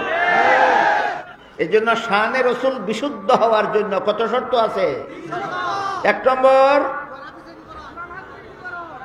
নম্বর হইল এই তুমি নবীর যে মর্যাদার কথা বলতেছ বিবরণ কোরআন হাদিসে থাকতে হবে। মন গড়া যুক্তি দিলে চলবে না, কোরআন হাদিসে বিবরণ থাকতে হবে। দুই নম্বর, আল্লাহর সাথে শরীক করা যাবে না। তিন নম্বর শর্ত হইল তুমি তোমার নবীর এমন গুণের কথা বলতে হবে যেই গুণ অন্য কারো মধ্যে নাই। এটা তিন নম্বর শর্ত। তোমার নবীর এমন গুণের কথা বলতে হবে যেই গুণ অন্য কারো মধ্যে নাই। যেমন শানে রাসূলের নামে বলে আমাদের নবী বেগুনা, এটা তো অন্য নবীর মধ্যেও আছে, এটা শানে রসুল হইছে না, এটা শানে রসুল হইছে না, যে শানে আম্বিয়া হইছে।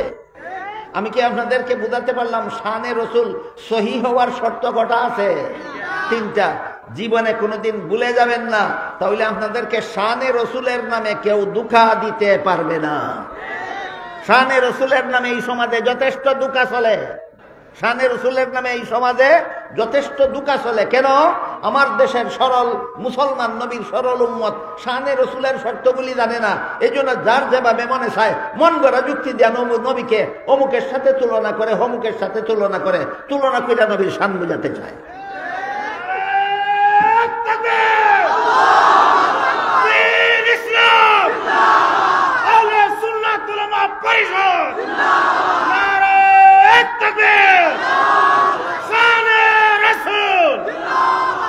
শানে রসুলের নামে এক ব্যক্তি একদিন আমার সামনে বইয়া একটা যুক্তি দিতেছে, কয়েকটা হলো টেলিভিশনের বক্তা কি আমাদের ঘরে ঘরে আসে না? আমি বললাম আসে কিনা আমি এখন বলবো, তুমি কি বলতেছ সেটা বলো। টেলিভিশনের বক্তা তোমাদের ঘরে ঘরে আসে কিনা এই প্রশ্ন আমাকে করবে না, তুমি কি বলতে চাও সেটা বলো। কয় আমি বলতে চাই টেলিভিশনের বক্তা যদি আমাদের ঘরে ঘরে আসতে পারে, তাহলে আমার নবীর কি এই শান নাই যে তিনি আমাদের ঘরে ঘরে আসতে পারবেন না কেন? এটা বলতে চাই। 3 স্কেল হাত থাকলে এই যুক্তির ভুল আপনারাই বলতে পারবেন। টেলিভিশনের বক্তাও তোমার ঘরে ঘরে আসতে পারে, তোমার নবীও তোমার ঘরে ঘরে আসতে পারে, এই তো যুক্তি। এবার বলো হয়েছে নি শর্ত মতো শানে রসুল? তুই তো বেটা তোর নবীর টেলিভিশনের বক্তার সমান বানাইছ। টেলিভিশনের বক্তায় যেটা পারে তোর নবী এইটাই পারে। এটা আহলে সুন্নাত ওয়াল জামাতের মতাদর্শ না, এটা আহলে বিদাতের মতাদর্শ। আমার নবীর এমন গুণ, যেই গুণ টেলিভিশনের বক্তার মধ্যে থাকবে দূরের কথা, যেই গুণ কোনো ফিরিস্তার মধ্যে থাকবে দূরের কথা, যেই গুণ কোনো নবী রসুলের মধ্যে থাকবে দূরের কথা, আমাদের নবীকে আল্লাহ এমন আলাদা মর্যাদা দান করেছেন, যেই মর্যাদা আল্লাহর গোটা সৃষ্ট জগতের কারো মধ্যে না। এমন গুণের বিবরণে কোরআন হাদিস ভরপুর, এমন গুণের বিবরণে কোরআন হাদিস ভরপুর। কি কইছিলাম? 2 ঘন্টায় বলে শেষ করা যাবে না, না সারুলাইতে এত সময় আমার বলার মতো নাই। আপনাদের শোনার 1-2টা উদাহরণ দিই, 1-2টা উদাহরণ। আল্লাহ পাক রব্বুল আলামিন আমাদের নবীকে যত আলাদা, এই স্কেল 3টা মনে রাখবেন, স্কেল 3টা, 3 শর্ত লাগবে শানে রসুলের বিবরণ সহি হওয়ার জন্য, শানে রসুলের বিবরণ শুদ্ধ হওয়ার জন্য 3 শর্ত থাকতে হবে। 3 শর্ত থাকতে হবে। 1 নম্বর কোরআন হাদিসের বিবরণ, মন গড়া যুক্তি না। 2 নম্বর আল্লাহর সাথে শরীকদার করা যাবে না। 3 নম্বর অন্য কারো সমতুল্য করা যাবে না। আপনাদের নবীর শান মান মর্যাদা অন্য কারো সমতুল্য নয়, শুধু টেলিভিশনের বক্তার সমতুল্য না। বুঝছেন? তাইলে তো কথা মনে আছে। এই শানে রসুল, এই 3 শর্ত স্মরণ রেখে শানে রসুল পড়ো, শানে রসুল বুঝো, শানে রসুল শিখো, শানে রসুল শিখাও। এইরকম যত বিবরণ কোরআনে আল্লাহ দিয়েছেন, এইরকম যত বিবরণ হাদিস শরীফে রসুল দিয়েছেন, এর মধ্যে থেকে আজকের মতো আপনাদেরকে 1-2টা উদাহরণ আমি তুলে দেব। 1 নম্বর উদাহরণ হল পবিত্র কোরআনের সূরা আহজাবের 40 নম্বর আয়াতে আল্লাহ বলেন, মা কানা মুহাম্মাদুন আবা আহাদিম মির রিজালিকুম ওয়ালাকির রাসূলুল্লাহি ওয়া খাতামান নাবিয়্যিন। মুহাম্মদ সাল্লাল্লাহু আলাইহি ওয়াসাল্লাম তোমাদের কোন যুবকের পিতা নন। এই কথা বলা মাত্রই একটা প্রশ্ন আসে। কি প্রশ্ন? সমস্ত নবী রাসূলগণ আপন আপন উম্মতের আধ্যাত্মিক পিতা হন। নূহ নবী নিজের উম্মতের আধ্যাত্মিক পিতা, ইব্রাহিম নবী নিজের উম্মতের আধ্যাত্মিক পিতা, মুসা নবী নিজের উম্মতের আধ্যাত্মিক পিতা, ঈসা নবী নিজের উম্মতের আধ্যাত্মিক পিতা। এমত অবস্থায় সূরা আহজাবের 40 নম্বর আয়াতে যে আল্লাহ বললেন মুহাম্মদ সাল্লাল্লাহু আলাইহি ওয়াসাল্লাম আমাদের পিতা নন, পিতা না হইলে নবী হইবেন কিভাবে? নবী মানেই তো আধ্যাত্মিক পিতা। প্রশ্ন জাগে কিনা? আল্লাহ বলেন মা কানা মুহাম্মাদুন আবা আহাদিম মির রিজালিকুম। এখানে যে একটা প্রশ্ন জাগে যে আমাদের পিতা না হলে তিনি নবী হবেন কিভাবে? সমস্ত নবী তো যার যার উম্মতের আধ্যাত্মিক পিতা। প্রশ্নের জবাব দিয়েছেন আল্লাহ একটা শব্দের দ্বারা, ওয়ালাকিন, লাকিন, লাকিন, লাকিন। এর বাংলা অর্থ হলো কিন্তু, কিন্তু, কিন্তু। কিন্তু কি? রাসূলুল্লাহ মুহাম্মাদুর রাসূলুল্লাহ সাল্লাল্লাহু আলাইহি ওয়াসাল্লাম তোমাদের পিতা না, কিন্তু রসুল হওয়ার কারণে অন্যান্য নবীগণ যেভাবে নিজের উম্মতের রুহানি পিতা, তোমাদের নবীও তোমাদের রুহানি পিতা। আয়াতের শুরুতে যে বলেছি পিতা না, এর মানে হলো বংশগত পিতা না। সারমর্ম হলো মুহাম্মদ সাল্লাল্লাহু আলাইহি ওয়াসাল্লাম তোমাদের বংশগত পিতা না, তিনি তোমাদের রুহানি পিতা। এখানে এসে বুঝতে হবে আমাদের বংশগত পিতা কাকে বলে আর রুহানি পিতা কাকে বলে।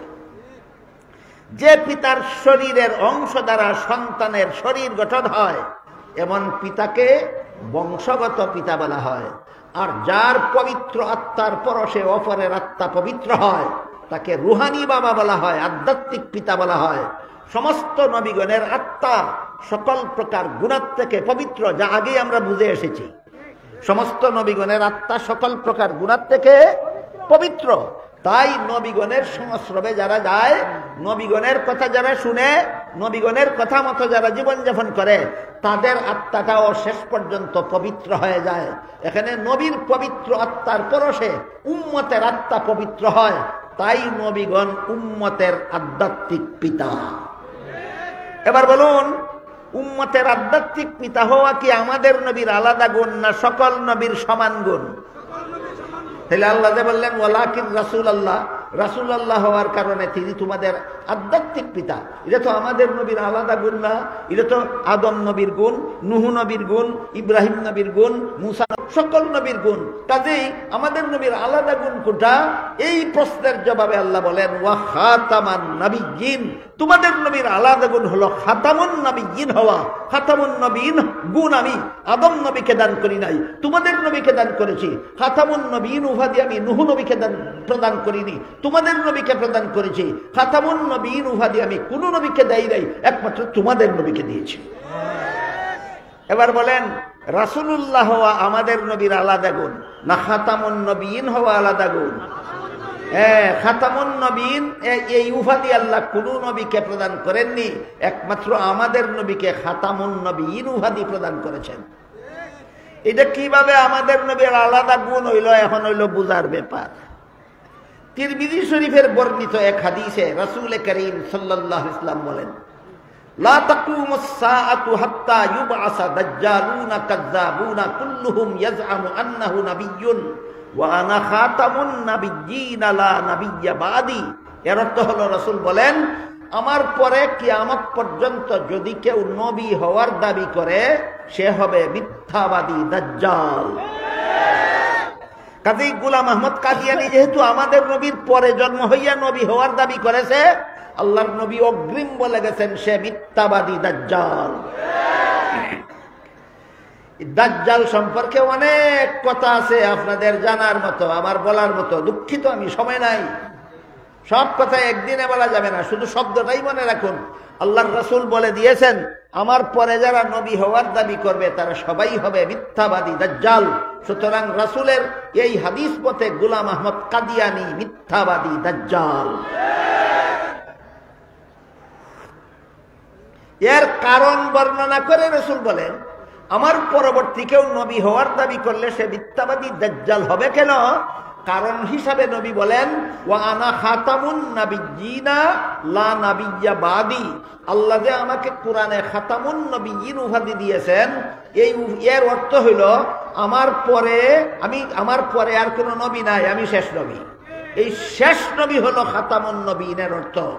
এবার বলুন, সূরা আহজাবের 40 নম্বর আয়াতে আল্লাহ আপনাদের নবীকে কি উপাধি দিয়েছেন? খাতামুন নবিয়্যিন। তিরমিজি শরীফের হাদিসে রাসূলের কি অর্থ বলেছেন? শেষ নবী। আল্লাহ বলেছেন খাতামুন নবিয়্যিন, নবী অর্থ করেছেন শেষ নবী। আমাদের নবী খাতামুন নবিয়্যিন অর্থ আমাদের নবী শেষ নবী। এখন প্রশ্ন হইল, এই শেষ নবী হওয়াটা শ্রেষ্ঠত্বের প্রমাণ কিভাবে হয়?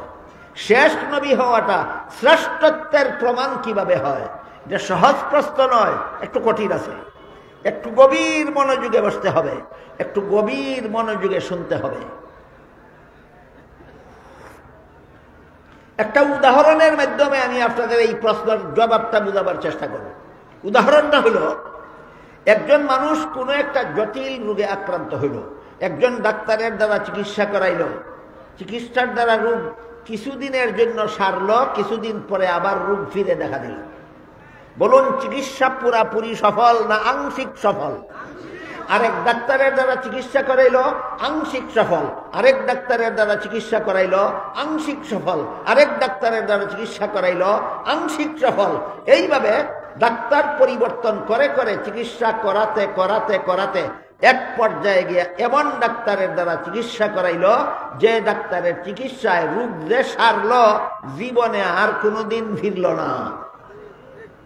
বুঝে থাকলে বলেন, পূর্ববর্তী ডাক্তারগণ শ্রেষ্ঠ না সর্বশেষ ডাক্তার শ্রেষ্ঠ?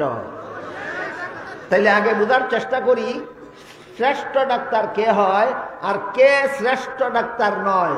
তারপরে বুঝবো শ্রেষ্ঠ নবী কে হন আর কে কে শ্রেষ্ঠ নবী নন, ওইটা বুঝবো উদাহরণের মাধ্যমে। যে ডাক্তারের চিকিৎসার পরে আরো ডাক্তারের দরকার বাকি থাকে, ইনি শেষ ডাক্তারও না, শ্রেষ্ঠ ডাক্তারও না। যে ডাক্তারের চিকিৎসার পরে আরো ডাক্তারের দরকার বাকি থাকে, তিনি শেষ ডাক্তারও না, শ্রেষ্ঠ ডাক্তারও না।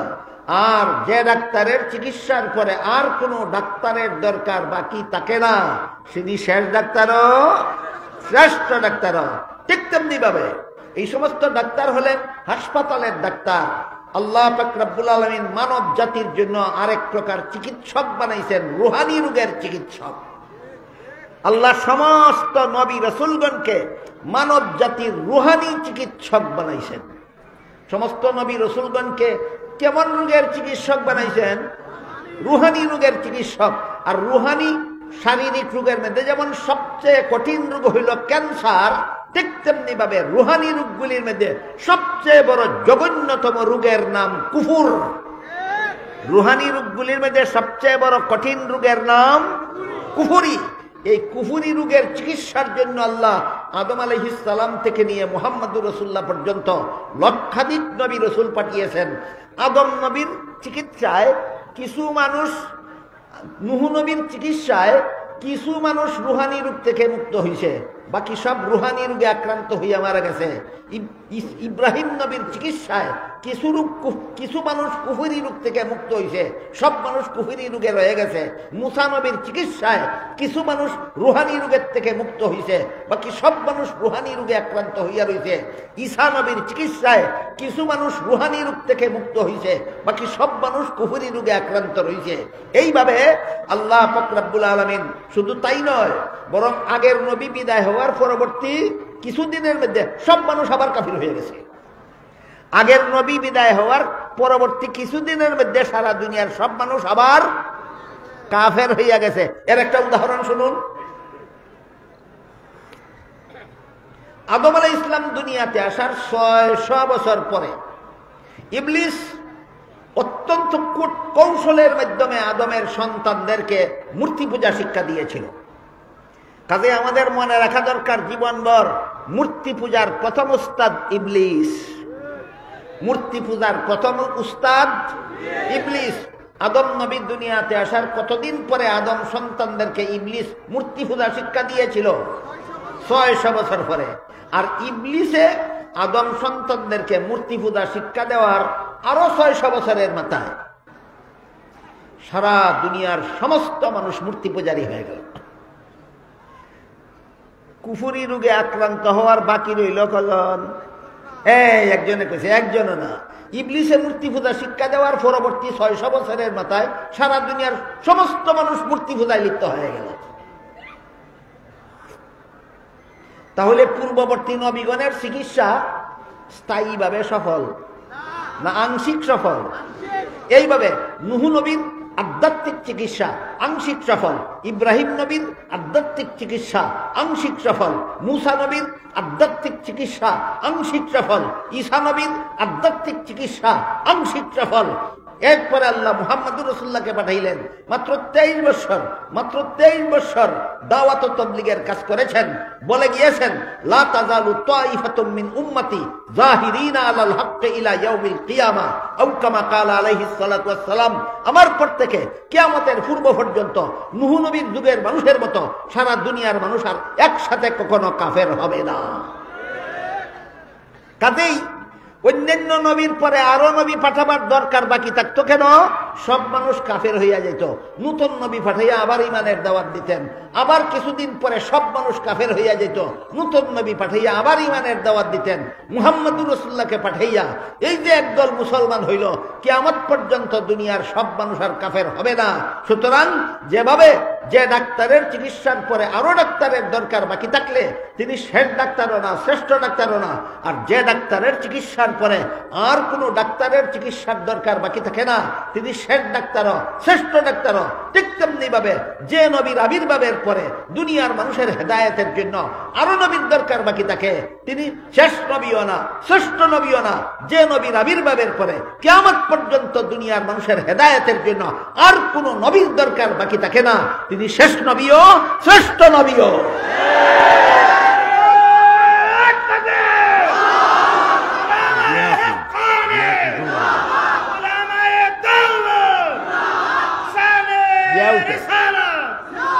এটা করবা এটা আপনার দিশাফটের করবেন। স্লোগান কে দেয় স্টেজ থেকে?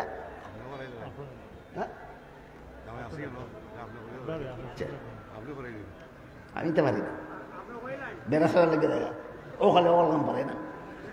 যেটা হইতেছি তাতে ইনশাল্লাহ বেড়া করতো না।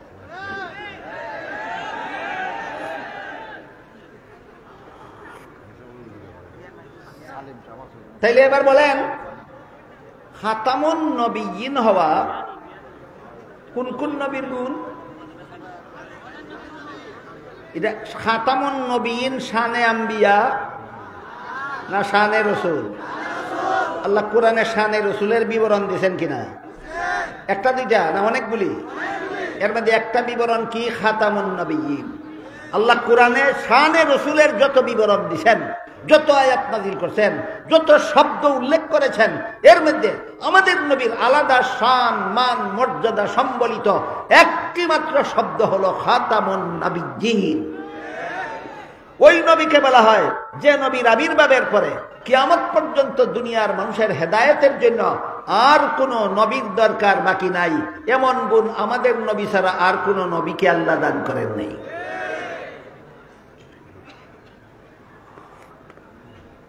দুই নম্বর, শানে রসুলের এক নম্বর উদাহরণ গেল খাতামুন নবিয়্যিন। শানে রসুলের এক নম্বর উদাহরণ গেল খাতামুন নবিয়্যিন। দুই নম্বর উদাহরণ হইল ইমামুল মুরসালিন। বলুন, ইমামুল মুরসালিন। তার বিবরণ হইল হাদিস শরীফে লিখেছে, অনেক লম্বা হাদিস। মুহাম্মদুর রাসূলুল্লাহ সাল্লাল্লাহু আলাইহি ওয়াসাল্লামকে মেরাজে আল্লাহর সাক্ষাতে নিয়ে যাওয়ার জন্য জিবরিল ফেরেশতা আগমন করলেন। গতকালকে আপনাদের কে যেন একটা প্রশ্ন পাঠাইছিলেন যে আল্লাহ যদি হাজির নাজির হয়ে থাকেন, আসুনই আবার যাবেন, যাওয়ার কি দরকার বাকি থাকে? আমার প্রশ্নের যেই জবাব, আপনার প্রশ্নের সেই জবাব।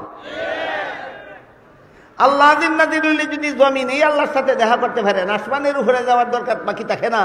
তাহলে নবী হাজির নাজির হইলে তো নবী আসমান আরশের মধ্যে হাজির নাজির আসেনি, আবার যাওয়ার কি দরকার বাকি থাকে? আমার প্রশ্নের যেই জবাব, তোমার প্রশ্নের মন গড়া বুঝ মতো আল্লাহ হাজির নাজির না। বলুন, আল্লাহ হাজির নাজির যার যার মন গড়া ব্যাখ্যা মতো না, একটা সহি ব্যাখ্যা মতো। হ্যাঁ, আর আল্লাহ হাজির নাজির আরেক ব্যাখ্যা মতো, আল্লাহ কোন স্থানে অবস্থান করেন না। যে ব্যাখ্যা মতো আল্লাহ হাজির নাজির, সেটা হলো গুণগত ভাবে আল্লাহ হাজির নাজির। কি গত ভাবে? গুণগত ভাবে। আল্লাহর জ্ঞান, আল্লাহর ক্ষমতা, আল্লাহর প্রভাব সমস্ত জগৎ জুড়ে বিরাজমান। এইগুলি আল্লাহর গুণ। আল্লাহর জ্ঞান, এটা আল্লাহর গুণ। আল্লাহর ক্ষমতা, এটা আল্লাহর গুণ। আল্লাহর প্রভাব, এটা আল্লাহর গুণ। এই গুণগত ভাবে আল্লাহ সমস্ত জগৎ জুড়ে বিরাজমান। এই ব্যাখ্যা মতো আল্লাহ হাজির নাজির। এই ব্যাখ্যা মতো আল্লাহ হাজির নাজির। কিন্তু সত্তাগত ভাবে আল্লাহর অস্তিত্ব, কোন স্থানে অতীতেও ছিল না, বর্তমানেও নাই, ভবিষ্যতেও থাকবে না। এই কথাটা বোঝার জন্য এটা কিন্তু আহলে সুন্নাত ওয়াল জামাতের আকীদা। আমরা কিন্তু তালে তালে আহলে সুন্নাত হতে চাই না, বুঝে শুনে আহলে সুন্নাত হতে গেলে বুঝতে হবে যে আল্লাহ পাক রব্বুল আলামিন গোটা জগৎটা সৃষ্টি করার আগে আল্লাহর অস্তিত্ব ছিল না, ছিল। স্থান বলতে কোনো কিছু যখন ছিল না তখনও আল্লাহর অস্তিত্ব ছিল। তাইলে প্রমাণ হয়ে গেল আল্লাহর অস্তিত্ব বিদ্যমান থাকার জন্য স্থানের দরকার হয় না। যেমন ভাবে স্থান সৃষ্টি করার আগেও স্থান ছাড়াই আল্লাহর অস্তিত্ব ছিল, ঠিক তেমনি ভাবে জগতের সমস্ত স্থান সৃষ্টি করার পরেও স্থান ছাড়াই আল্লাহর অস্তিত্ব বিদ্যমান। সুতরাং আল্লাহর অস্তিত্ব যেভাবে জমিনে নাই তেমনি ভাবে আসমানে নাই, আল্লাহর অস্তিত্ব যেমন ভাবে পাতালে নাই তেমনি ভাবে আরশে নাই। সমস্ত জগৎ জুড়ে বিরাজমান আছেন আল্লাহ, সত্তাগত ভাবে নয়, গুণগত ভাবে। আর না কাউকে হালকা ভাবে, কাউকে মাঝারি ভাবে, কাউকে গভীর ভাবে। কি বলেন? আল্লাহ যে বান্দাকে ভালোবাসেন না, ভালোবাসেন না? আল্লাহ বান্দাকে ভালোবাসেন, সবার সাথে সমান না ব্যবধান আছে? হ্যাঁ, ব্যবধান আছে। কাউকে নিম্ন স্তরের ভালোবাসা আল্লাহ ভালোবাসেন। এলাকার ভিত্তিতে আল্লাহর এই হাজির নাজির হওয়াটার গুণের মধ্যে ব্যবধান হয়। জমিনের সাথে আল্লাহর দয়া মায়ার সম্পর্ক, মেহেরবানির সম্পর্ক যে পরিমাণ, আসমানের সাথে তার চেয়ে অনেক বেশি। আর আসমানের সাথে আল্লাহর সম্পর্ক যে পরিমাণ, তার চেয়ে বহুগুণ বেশি ঘনিষ্ঠ সম্পর্ক আল্লাহর আরশের সাথে। এবার বলুন, আল্লাহর গোটা সৃষ্ট জগতের মধ্যে কোন এলাকার সাথে আল্লাহর সবচেয়ে বেশি ঘনিষ্ঠ সম্পর্ক? আরশের সাথে। আর আল্লাহর বান্দাদের মধ্যে কোন বান্দার সাথে আল্লাহর সবচেয়ে বেশি ঘনিষ্ঠ সম্পর্ক? মুহাম্মাদুর রাসূলুল্লাহর সাথে সবচেয়ে বেশি ঘনিষ্ঠ সম্পর্ক মুহাম্মাদুর রাসূলুল্লাহর সাথে। আর স্থানের বেলায় সবচেয়ে ঘনিষ্ঠ সম্পর্ক আরশের সাথে। সুতরাং ঘনিষ্ঠ সম্পর্ক সম্পন্ন ব্যক্তিকে ঘনিষ্ঠ সম্পর্ক সম্পন্ন এরিয়ায় নিয়ে আগে যাওয়ার জন্য আল্লাহ মেরাজের রাত্রে মুহাম্মাদুর রাসূলুল্লাহকে আরশ পর্যন্ত নিয়ে গেলেন। এটা হলো আপনাদের প্রশ্নের জবাব। দুঃখিত, আমি প্রশ্নের জবাব দিতে গিয়ে মূল আলোচনার থেকে, আলোচ্য বিষয় থেকে একটু এদিক সেদিক হওয়া লাগছে। এখন মূল আলোচ্য বিষয়ের দিকে যাই। মেরাজের রাত্রে জিবরিল ফেরেশতা মুহাম্মাদুর রাসূলুল্লাহ সাল্লাল্লাহু আলাইহি ওয়াসাল্লামকে মেরাজে নিয়ে যাওয়ার জন্য আল্লাহ পাঠাইলেন। আল্লাহ বলেন, সুবহানাল্লাযী আসরা বিআবদিহি লাইলাম মিনাল মাসজিদিল হারামি ইলাল মাসজিদিল আকসা আল্লাযী বারাকনা হাওলাহু লিনুরিয়াহু মিন আয়াতিনা ইন্নাহু হুয়াস সামিউল বাসীর। আল্লাহ বলেন, পবিত্র সেই আল্লাহ যিনি তার বান্দা মুহাম্মাদুর রাসূলুল্লাহ সাল্লাল্লাহু আলাইহি ওয়াসাল্লামকে রাত্রিকালীন ভ্রমণে নিয়ে গেলেন।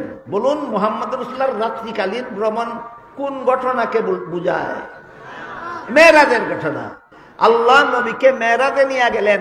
দুই ধাপে এই ভ্রমণটা হয়েছিল। প্রথম ধাপের ভ্রমণ হয়েছিল মক্কা শরীফ থেকে বাইতুল মুকাদ্দাস পর্যন্ত, আর দ্বিতীয় ধাপের ভ্রমণ হয়েছিল বাইতুল মুকাদ্দাস থেকে আল্লাহর আরশ পর্যন্ত। প্রথম ধাপের বিবরণ দিয়ে আল্লাহ বলেন, আমি আমার নবী মুহাম্মদ সাল্লাল্লাহু আলাইহি ওয়াসাল্লামকে মক্কা শরীফ থেকে বাইতুল মুকাদ্দাসে নিয়ে গেলাম, সাথে জিবরাইল, বাহন বুরাক। নবী মেরাজে গেলেন বাইতুল হারাম থেকে বাইতুল মুকাদ্দাস পর্যন্ত, সফর সাথী জিবরিল, বাহন বুরাক। জিবরিল বাইতুল মুকাদ্দাসে গিয়ে বললেন, এখানে নামুন, আল্লাহর হুকুম, এখানে আপনি নামবেন, এখান থেকে দ্বিতীয় সফর শুরু হবে। ওইখানে আল্লাহ সমস্ত নবী রাসূলগণকে যেমন ভাবে আমাদের নবীকে মক্কা শরীফ থেকে বাইতুল মুকাদ্দাস নিয়ে গেলেন, ঠিক তেমনি ভাবে আল্লাহ সমস্ত নবী রাসূলগণ নবীকে সেখানে উপস্থিত করে দিয়েছিলেন। এবং আল্লাহ হুকুম দিলেন, সমস্ত নবীগণ কাতারবন্দি হয়ে দাঁড়ান, জমাতের সাথে 2 রাকাত নামাজ পড়ুন। আল্লাহর হুকুমে জিবরিল ফেরেশতা নবীগণকে বলে দিলেন। নবীগণ কাতারবন্দি হয়ে দাঁড়ালেন, কিন্তু ইমামতি কে করবে? একজন আরেকজনের মুখে তাকাচ্ছিলেন, কে হবে আজকের পয়গম্বরী নামাজের জমাতের ইমাম। এমত অবস্থায় জিবরিল ফেরেশতা আমাদের নবীর হাত মুবারক ধরে সামনে বাড়িয়ে দিয়ে বললেন, আজকে এই পয়গম্বরী নামাজের জমাতের ব্যবস্থা আল্লাহ করেছেন শুধুমাত্র একটা উদ্দেশ্যে, সেটা হলো আপনাকে বানাবেন সমস্ত নবী রাসূলগণের ইমাম, আর সমস্ত নবী রাসূলগণকে আল্লাহ বানাবেন আপনার মুক্তাদি। এটারই কয় 2 নম্বর শানে রাসূল হইল ইমামুল মুরসালিন। এটারই কি কয়? 2 নম্বর শানে রাসূল হল সমস্ত নবী রাসূলগণের ইমাম হওয়া। এটা আল্লাহর কাজ। আল্লাহ কোন নামাজে ইমামতি করে?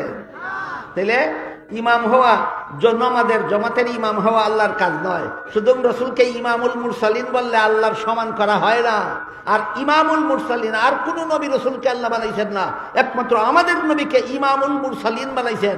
ঘটনার বিবরণ হাদিসে আছে। বলুন 3 শর্ত ভাবা গেছে নিশানে রাসূল? মন গড়া যুক্তি দিয়া বলা হইল না হাদিসের রেফারেন্স দিয়া? আল্লাহর সমান বানানো হয়েছে না আল্লাহর নিচে রাখা হয়েছে?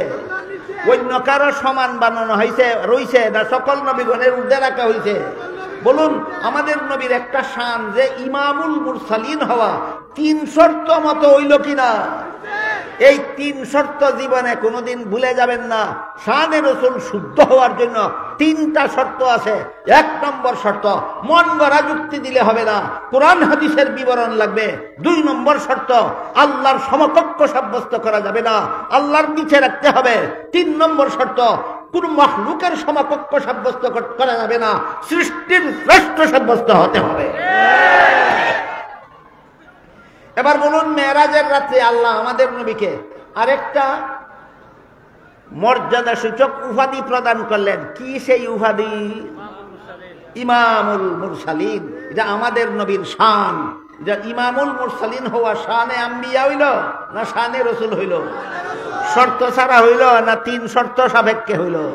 3 শর্ত সাপেক্ষে হইল ইমামুল মুরসালিন। এবার 3 নম্বর উদাহরণ বলবো নাকি?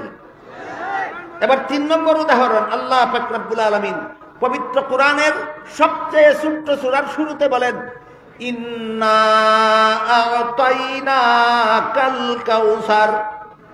এর অর্থ হলো নিশ্চয়ই আমি আপনাকে অগণিত নিয়ামত দান করেছি, অসংখ্য নিয়ামত দান করেছি। এই কাউসার শব্দের শাব্দিক অর্থ হইল বেশি। কাউসার শব্দের শাব্দিক অর্থ বেশি। এই বেশি বোঝাবার জন্য আরবিতে 2টা শব্দ ব্যবহৃত হয়।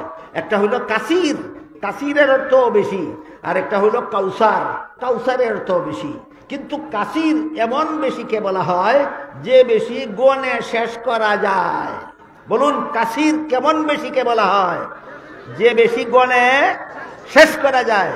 কাউসার এমন বেশিকে বলা হয় যেই বেশি গণতে গণতে জীবন শেষ হয়ে যায় কিন্তু কোনোদিন গণা শেষ হয় না। এবার বলেন সূরা কাউসারের শুরুতে আল্লাহ আমাদের নবীকে কি বলেছেন?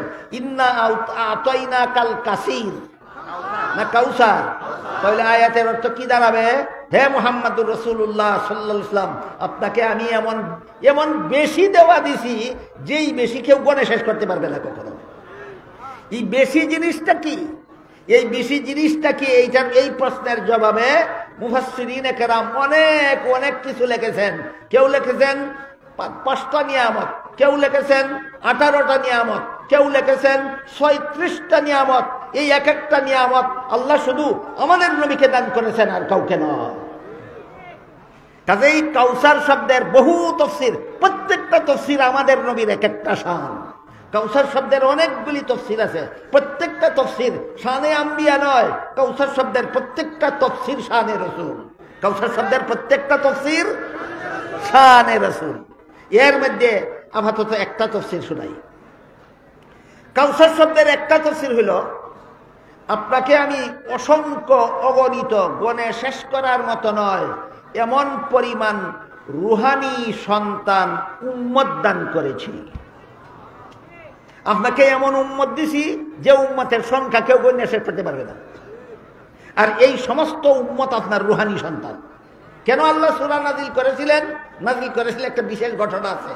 আল্লাহ আমাদের নবীকে অনেক ছেলে মৃত্যুবরণ করার কারণে আবু জাহাল, আবু লাহাব, আস ইবনে ওয়াইল এই সমস্ত মক্কার মূর্তি পূজারী কাফিরদের বড় বড় নেতারা বলতে লাগলো মুহাম্মদ আটপোড়া।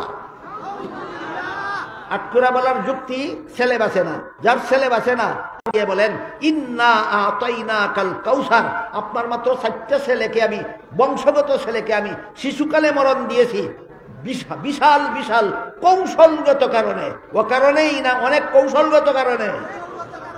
আপনারা যদি ধৈর্য ধরে শুনেন অন্তত একটা কৌশল বলি, একটা কৌশল বলি।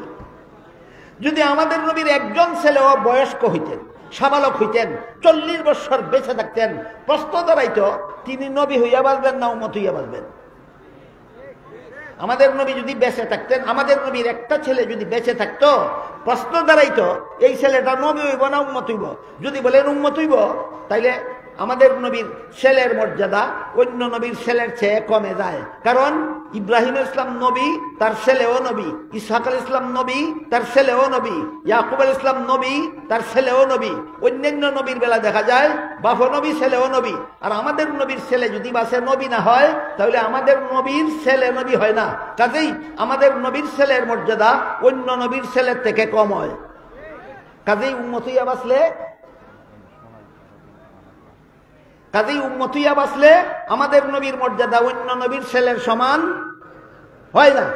আমাদের নবীর ছেলে উম্মত হইয়া বাঁচলে আমাদের নবীর ছেলের মর্যাদা অন্য নবীর ছেলের সমান হয় না।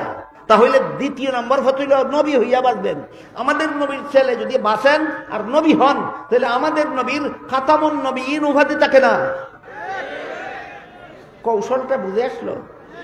আল্লাহ ও কারণেই আমাদের নবীর ছেলেগণকে শিশুকালে মরণ দিয়েছিলেন, না অনেক অনেক গুরুত্বপূর্ণ কৌশলগত কারণে।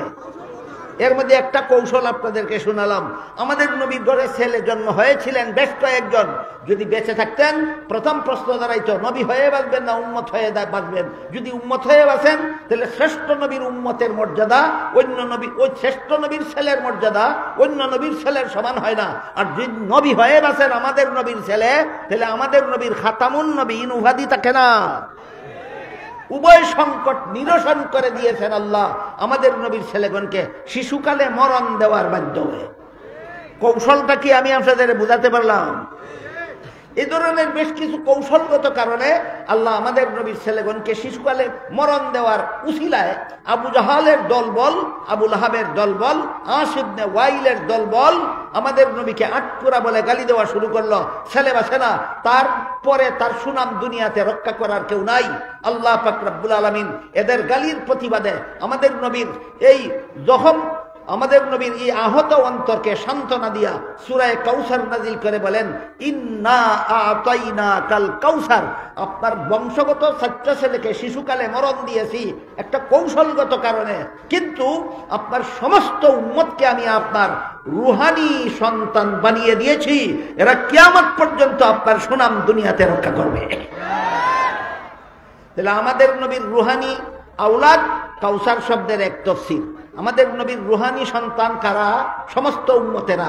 আমাদের নবীর সমস্ত উম্মতেরা আমাদের নবীর কেমন সন্তান? রুহানি সন্তান। কজন? গনিয়া কোনদিন শেষ করা যাবে না, গণ্যা শেষ করা যাবে না। তাহলে কাউসার শব্দের অর্থ যে এমন নিয়ামত যা গুণে, এমন বেশি নিয়ামত যা গুণে শেষ করা যায় না। 1 নম্বর তাফসীরে সেই অর্থ পাওয়া গেল কিনা? অর্থ পাওয়া গেল। 4 জন বংশগত ছেলেকে মরণ দিয়েছি, আর এত বেশি রুহানি ছেলে আপনাকে দান করেছি যাদের সংখ্যা কিয়ামত পর্যন্ত কেউ কেন শেষ করতে পারবে না। এত বিপুল পরিমাণ উম্মত একমাত্র আপনাকে দিয়েছি, আর কোনো নবীকে দান করিনি। তাহলে এইটা কি শানে আম্বিয়া হইল না শানে রসুল হইল? এর একটা আদমশুমারি রিপোর্ট আপনাদেরকে বলি। আদমশুমারি রিপোর্ট যার দ্বারা আপনারা সুস্পষ্টভাবে বুঝতে পারেন যে রুহানি আওলাদের সংখ্যা বেশি হওয়া আমাদের নবীর শানে রসুল কেমনে হয়, আলাদা মর্যাদা কেমনে হয়। শেষ বিচারের দিন জান্নাতীরা জান্নাতে চলে যাওয়ার পর, সমস্ত জাহান্নামীরা জাহান্নামে চলে যাওয়ার পর জান্নাতে একটা আদমশুমারি হবে, মানুষের মাথাগন্তি। আমাদের আঞ্চলিক ভাষায় কয় মাথাগন্তি, মাথাগন্তি। বাংলা ভাষায় কয় আদমশুমারি।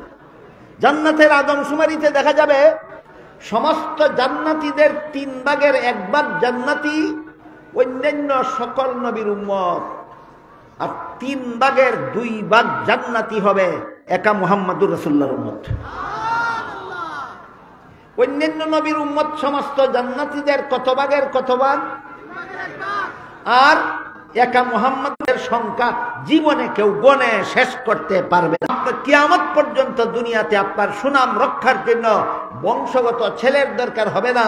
এই সমস্ত রুহানি আওলাদ মুসলমান উম্মতকে আমি যথেষ্ট করে দিয়েছি। কিয়ামত পর্যন্ত আহলে সুন্নাত ওয়াল জামাতের মুসলমানেরা আপনার সুনাম দুনিয়াতে রক্ষা করবে। আপনাদের নবীর উম্মতের সংখ্যায় আর অন্য নবীর উম্মতের সংখ্যায় যেন একটু তুলনামূলক পার্থক্য আমরা বুঝতে পারি, এই জন্য নূহ নবীর উম্মতের সম্পর্কে একটু আলোচনা করি। আগেই বলেছি, হযরত নূহ আলাইহিস সালামকে আল্লাহ দুনিয়াতে তখন পাঠাইছিলেন যখন সারা দুনিয়ার সমস্ত মানুষ মূর্তি পূজায় লিপ্ত ছিল। মনে আছে কথা? আদম আলাইহিস সালাম দুনিয়াতে আসার 1200 বছরের মাথায় আল্লাহ যখন নূহ আলাইহিস সালামকে দুনিয়াতে পাঠান, তখন সারা দুনিয়ার সমস্ত মানুষ ছিল মূর্তি পূজারী। বলুন কি পূজারী? মূর্তি পূজারী। এই সমস্ত মূর্তি পূজারীদের মধ্যে আল্লাহ নূহ আলাইহিস সালামকে নবী বানাইয়া পাঠাইছিলেন। নূহ আলাইহিস সালাম এদের মধ্যে এক আল্লাহ 950 বছর, 950 বছরের দাওয়াতে ঈমান আনলো মাত্র 40 জন। বলুন কত বছরের দাওয়াতে কতজন? শ্রেষ্ঠত্ব দান করেছেন, তুলনীয় নয়, অতুলনীয়।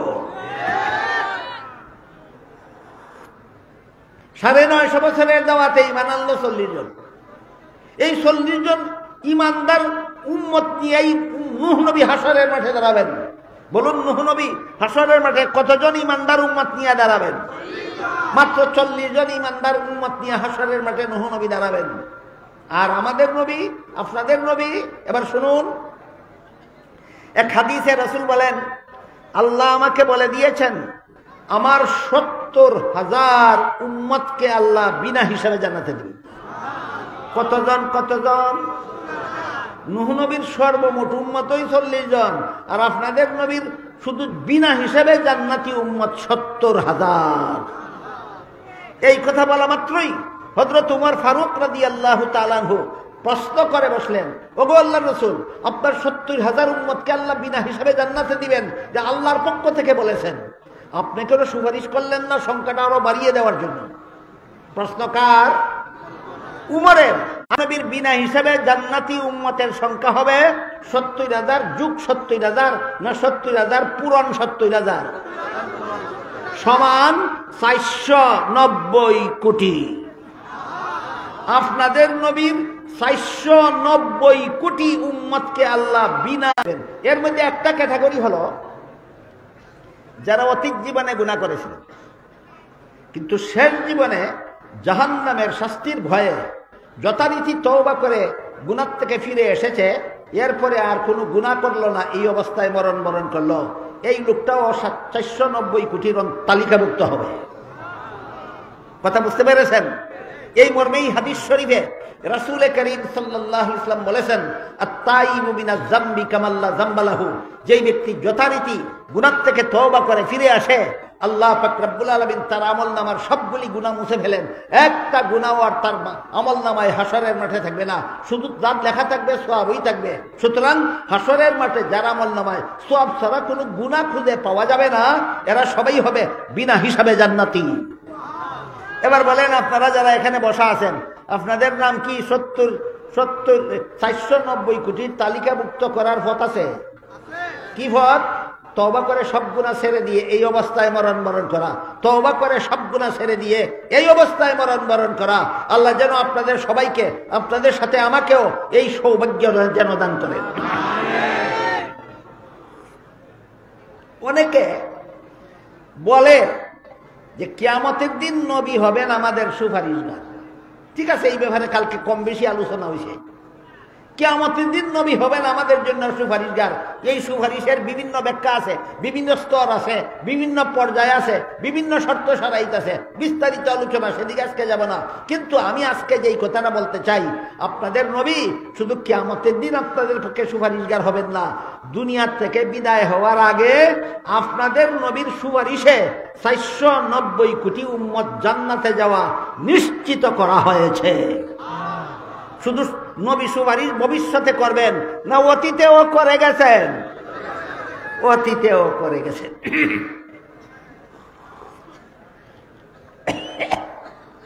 তাহলে অসংখ্য অগণিত উম্মতে মুসলিমা পাওয়া আর কোটি কোটি উম্মত বিনা হিসাবে জান্নাতি পাওয়া, যে কোন কোন নবীর শান।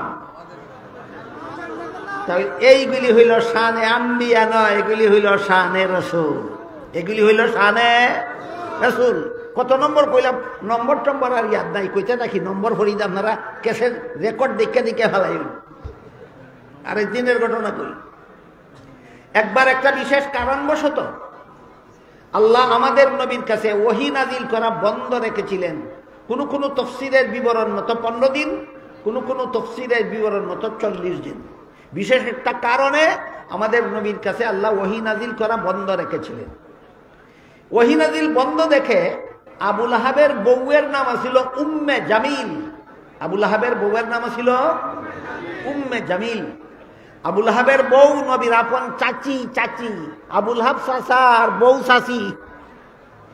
আবুল আহাবের বউ নবীর চাচি উম্মে জামিলে নবীকে তিরস্কার করতে লাগলো, বলতে লাগলো, ও মুহাম্মদ, তোমার সাথে যেমন তোমার খোদার ডিসকানেকশন হয়ে গেল, সম্পর্ক ছিন্ন হয়ে গেল, তোমার খোদা যেমন তোমার ছেড়ে দিল। এই সমস্ত কথা বলে আবুল আহাবের বউয়ে নবীরে দীর্ঘ কমপক্ষে 15 দিন পর্যন্ত তিরস্কার করছে। আবুল আহাবের বউয়ের তিরস্কারের কারণে নবীর মনের দুঃখের আর সীমা রইল না, লুকালয়ে যেতে চাইতেন না, নীরব নির্জনে থাকতেন আর কাঁদতেন আবুল আহাবের বউয়ের তিরস্কারের কারণে আর আল্লাহর সাথে কথাবার্তা বলা বন্ধ থাকার কারণে। বুঝে থেকে বলেন, ওহী বন্ধ থাকার কারণে আবুল আহাবের বউয়ে যে নবীরে বিভিন্ন শব্দের দ্বারা কথার দ্বারা তিরস্কার করলো, এতে নবী খুশি হইলেন না অত্যন্ত দুঃখী হলেন? নবীর মনের এই দুঃখ নিবারণ করে দিয়ে আল্লাহ পাক রব্বুল আলামিন নবীর কাছে সূরা দুহা নাযিল করেন। কোন সূরা? সূরা দুহা নাযিল করে আল্লাহ বলেন, ওয়াদ-দুহা ওয়াল-লাইলি ইযা সাজা মা ওয়াদ্দাআকা রাব্বুকা ওয়া মা ক্বালা ওয়ালাল আখিরাতু খায়রুল লাকা মিনাল উলা ওয়ালা সাওফা ইউতিকা রাব্বুকা ফাতারদা। কতগুলি কসম খাইয়া আল্লাহ বলেন, হে আমার নবী, আবুল আহাবের বউয়ের তিরস্কারে আপনার মন বড় ব্যথা, আপনাকে আমি এমন দেওয়া দেব মনটা খুশি করে দেব। আবুল আহাবের বউয়ের তিরস্কারে নবীর মনে ব্যথা পাইছিলেন, আল্লাহ সূরা দুহা নাযিল করে বলেন, আপনার ব্যথিত মনকে সন্তুষ্ট করে দেব, আপনার মনটাকে খুশি করে দেব। এই কথা যখন আল্লাহ বললেন যে আপনার মনটাকে আমি খুশি করে দেব, তখন সাথে সাথে আমাদের নবী, আপনাদের নবী আল্লাহকে বললেন, আল্লাহ, গুনার কারণে আমার যত উম্মত জাহান্নামে যাবে, গুনার কারণে আমার যত উম্মত জাহান্নামে যাবে, যতদিন পর্যন্ত জাহান্নামী সবগুলি উম্মতকে মুক্ত করে জান্নাতে দেওয়া হবে না, ততদিন পর্যন্ত মনটা আমার খুশি হবেই না। আরেকটা সুপারিশ মঞ্জুর করে গেছেন কিনা? আরেকটা সুপারিশ নবী শুধু আখিরাতের সুপারিশ করবেন না, দুনিয়াতে থাকাকালে অনেক সুপারিশ মঞ্জুর করাইয়া গেছে। হ্যাঁ, দুনিয়াতে থাকাকালে অনেক সুপারিশ মঞ্জুর করাইয়া গেছেন। এর মধ্যে এক সুপারিশ হইল 490 কোটি উম্মতকে আল্লাহ আমাদের নবীর বিনা হিসেবে জান্নাতে দিয়া দিবেন আমাদের নবীর সুপারিশের কারণে। 2 নম্বর হলো, আমাদের নবীর সুপারিশের কারণে আল্লাহ পাক রব্বুল আলামিন নবীর সাথে পাকাপাকি কন্টাক্ট হইয়া গেছে যে নবীর মনটা খুশি করতে হলে যত গুনাহগার উম্মত জাহান্নামে যাবে, সবগুলি গুনাহগার জাহান্নামী উম্মতকে জাহান্নাম থেকে উদ্ধার করে জান্নাতে না পৌঁছানো পর্যন্ত নবীর সাথে সাথে আল্লাহকে বলে দিয়েছেন, আমার ব্যথিত হৃদয় কোনোদিন খুশি হবে না যতদিন পর্যন্ত আমার গুনাহগার উম্মতকে জাহান্নাম থেকে উদ্ধার করা হবে না।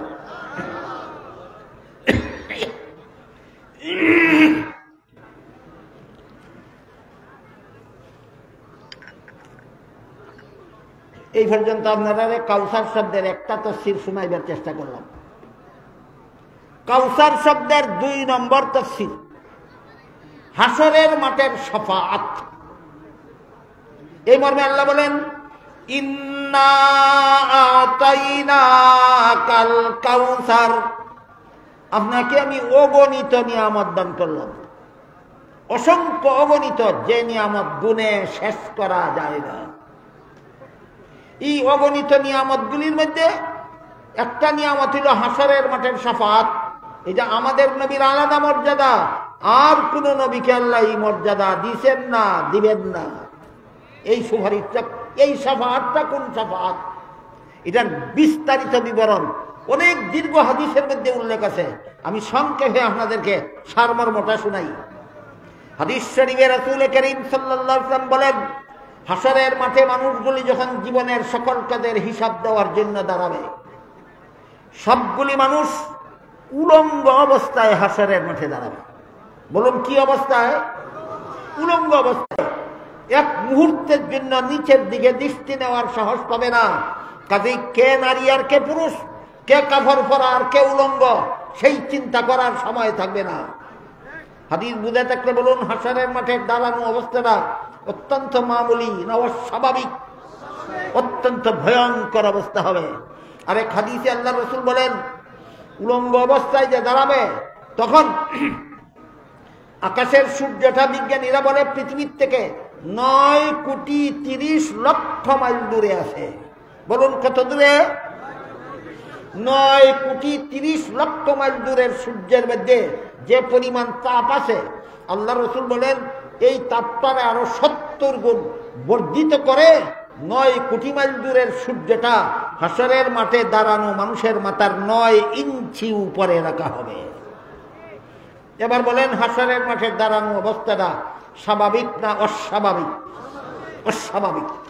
এমত অবস্থায় হাসরের মাঠের কষ্ট সহ্য করতে না পেরে হাসরের মাঠের মানুষগণ আদম আলাইহিস সালামকে অনুরোধ করবে, হে আদম, আপনি আমাদের আদি পিতা সকলের আল্লাহর কাছে সুপারিশ করে দিন, হিসাব নিকাশের কাজটা যেন আল্লাহ সমাধা করে দেন। যারা জান্নাতে যাওয়ার যাবে, যারা জাহান্নামে যাওয়ার যাবে, কিন্তু হাসরের মাঠ থেকে বিদায় হওয়ার ব্যবস্থা হোক। আদম আলাইহিস সালাম বলবেন, আমার সাহস নাই। কি বলবেন? আমার সাহস নাই। তখন হাসরের মাঠের মানুষ নূহ আলাইহিস সালামকে অনুরোধ করবে সুপারিশ করে দেওয়ার জন্য, তিনিও বলবেন আমার সাহস নাই। মানুষ ইব্রাহিম আলাইহিস সালামকে অনুরোধ করবে, তিনিও বলবেন আমার সাহস নাই। মানুষ মুসা আলাইহিস সালামকে অনুরোধ করবে, তিনিও বলবেন আমার সাহস নাই। প্রত্যেকেই এক একটা কারণ দর্শাবেন কেন সাহস নাই।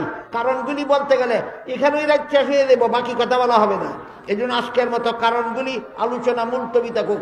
আদম আলাইহিস সালাম কোন কারণে বলবেন আমার সাহস নাই, নূহ আলাইহিস সালাম কোন কারণে বলবেন আমার সাহস নাই, ইব্রাহিম আলাইহিস সালাম কোন কারণে বলবেন তোমাদের হিসাব শুরু করার সুপারিশ করার সাহস আমার নাই, মুসা আলাইহিস সালাম কোন কারণে বলবেন, এগুলি আজকে আর বলার সুযোগ নাই। শুধু ঈসা নবীর কথাটা বলি। এক পর্যায়ে হাসরের মাঠের মানুষ হযরত ঈসা আলাইহিস সালামকে অনুরোধ করবে, আপনি আল্লাহর কাছে সুপারিশ করে দিন, জান্নাতীরা জান্নাতে যাক, জাহান্নামীরা জাহান্নামে যাক। হাসরের মাঠের হিসাব নিকাশটা যেন আল্লাহ সমাধা করে দেন। ঈসা আলাইহিস সালাম তখন হাসরের মাঠের মানুষদেরকে দুটি কথা বলবেন। কটা? দুইটা কথা বলবেন। এক নম্বর কথা বলবেন, আমারও সাহস নাই। আপনার কেন সাহস নাই? ঈসা নবী বলবেন, আমার সাহস না থাকার কারণ, আমাকে আল্লাহ খ্রিস্টানদের নবী বানাইয়া পাঠাইছিলেন তাদেরকে এক আল্লাহর ইবাদত শিক্ষা দেওয়ার জন্য। কিন্তু আমি দুনিয়ার থেকে বিদায় হওয়ার পরে খ্রিস্টানেরা আল্লাহর ইবাদত ছেড়ে দিয়ে আমি নবীর পূজায় লিপ্ত হয়েছিল। বলেন, নবী দুনিয়া ঈসা নবী দুনিয়ার থেকে বিদায় হওয়ার পরে ঈসা নবীর উম্মত আল্লাহর ইবাদতে ছিল না নবীর পূজায় লিপ্ত হয়েছিল? নবীর আবার পূজা কেমনে হয়? আজকাল অনেকে নবী ফাইন্নী আব্দুল্লাহি ওয়া রাসূলুহু ওয়ালাকিন কুলু আব্দুল্লাহি ওয়া রাসূলুহু। হে আমার উম্মত মুসলমানেরা, তোমরা খ্রিস্টানেরা যেমন ভাবে ঈসা নবীকে মর্যাদা দেওয়ার নামে আল্লাহর শরীকদার সাব্যস্ত করে নবীর পূজায় লিপ্ত হয়েছিল, আমার উম্মত মুসলমানেরা আমাকে মর্যাদা দেওয়ার নামে তোমরা আমাকে আল্লাহর শরীকদার সাব্যস্ত করে আমার পূজায় লিপ্ত হইও না। এই জন্য আল্লাহ পবিত্র কোরআনের এক আয়াতে বলেন, কুল সুবহান রাব্বি হাল কুনতু ইল্লা বাশারার রাসূলা। হে মুহাম্মদুর রাসূলুল্লাহ সাল্লাল্লাহু আলাইহি ওয়াসাল্লাম, আপনি ঘোষণা করে দিন আমার আল্লাহ শিরিক থেকে পবিত্র। আমার এমন মর্যাদা নয় যেই মর্যাদার দ্বারা শিরিক থেকে পবিত্র। আরেকটা কথা ঘোষণা করে দিন, কুল সুবহান রাব্বি হাল কুনতু ইল্লা বাশারার রাসূলা। আমি মানুষ রাসূল, মানুষ রাসূল, মানুষ রাসূল। কোরআনে আল্লাহ আমাদের নবীকে এখানে দুইটা উপাধি দিয়েছেন, একটা মানুষ আর একটা রসুল। কয়টা উপাধি দিয়েছেন? একটা মানুষ, একটা রাসূল। আবু জাহেলে কইতো মানুষ কিন্তু রাসূল না। আর আমাদের দেশের কেউ নবীকে আল্লাহর সমান সমান সাব্যস্ত করে গিয়া শানে রসুলের নামে বলে রাসূল কিন্তু মানুষ না। একদলে কইতো মানুষ কিন্তু রাসূল না, আরেক দলে কয় রাসূল কিন্তু মানুষ না। আল্লাহ বলেন রাসূলও মানুষ। তিনটা মতবাদ পাওয়া গেল। আপনারা আমরা কোন কোন মতবাদে থাকবো? হ্যাঁ, রাসূলও মানুষ। যারা বলে মানুষ না, এরার একটা যুক্তি আছে, যুক্তি, দলিল না যুক্তি। এটা তো মন গড়া, ওই এটা তো আহলে সুন্নতের পথ নয়, এটা তো আহলে বিদআতের পথ। যুক্তিটা হইল আমিও মানুষ, নবীও যদি মানুষ হন তাহলে আমার মধ্যে আর নবীর মধ্যে বেশ কম তাকে কোথায়? এই পরে আমার উম্মত খ্রিস্টানেরা আল্লাহর ইবাদত ছেড়ে দিয়ে আমি নবীর পূজায় লিপ্ত হয়ে গিয়েছিল। এমত অবস্থায় আমি যদি তোমাদের হিসাব নিকাশ শুরু করার হাল দেখবে, তার হিসাব নিকাশ আমি শুরু করি না আপনার সুপারিশ ছাড়া। আবুল আহাব দেখবে, তার হিসাব নিকাশ শুরু হয় না আপনার সুপারিশ ছাড়া। আস ইবনে ওয়াইল দেখবে, হিসাব নিকাশ শুরু হয় না মুহাম্মদুর রাসূলুল্লাহ। ইসলামী মহাসম্মেলন, নারে তাকবীর, উলামা পরিষদ।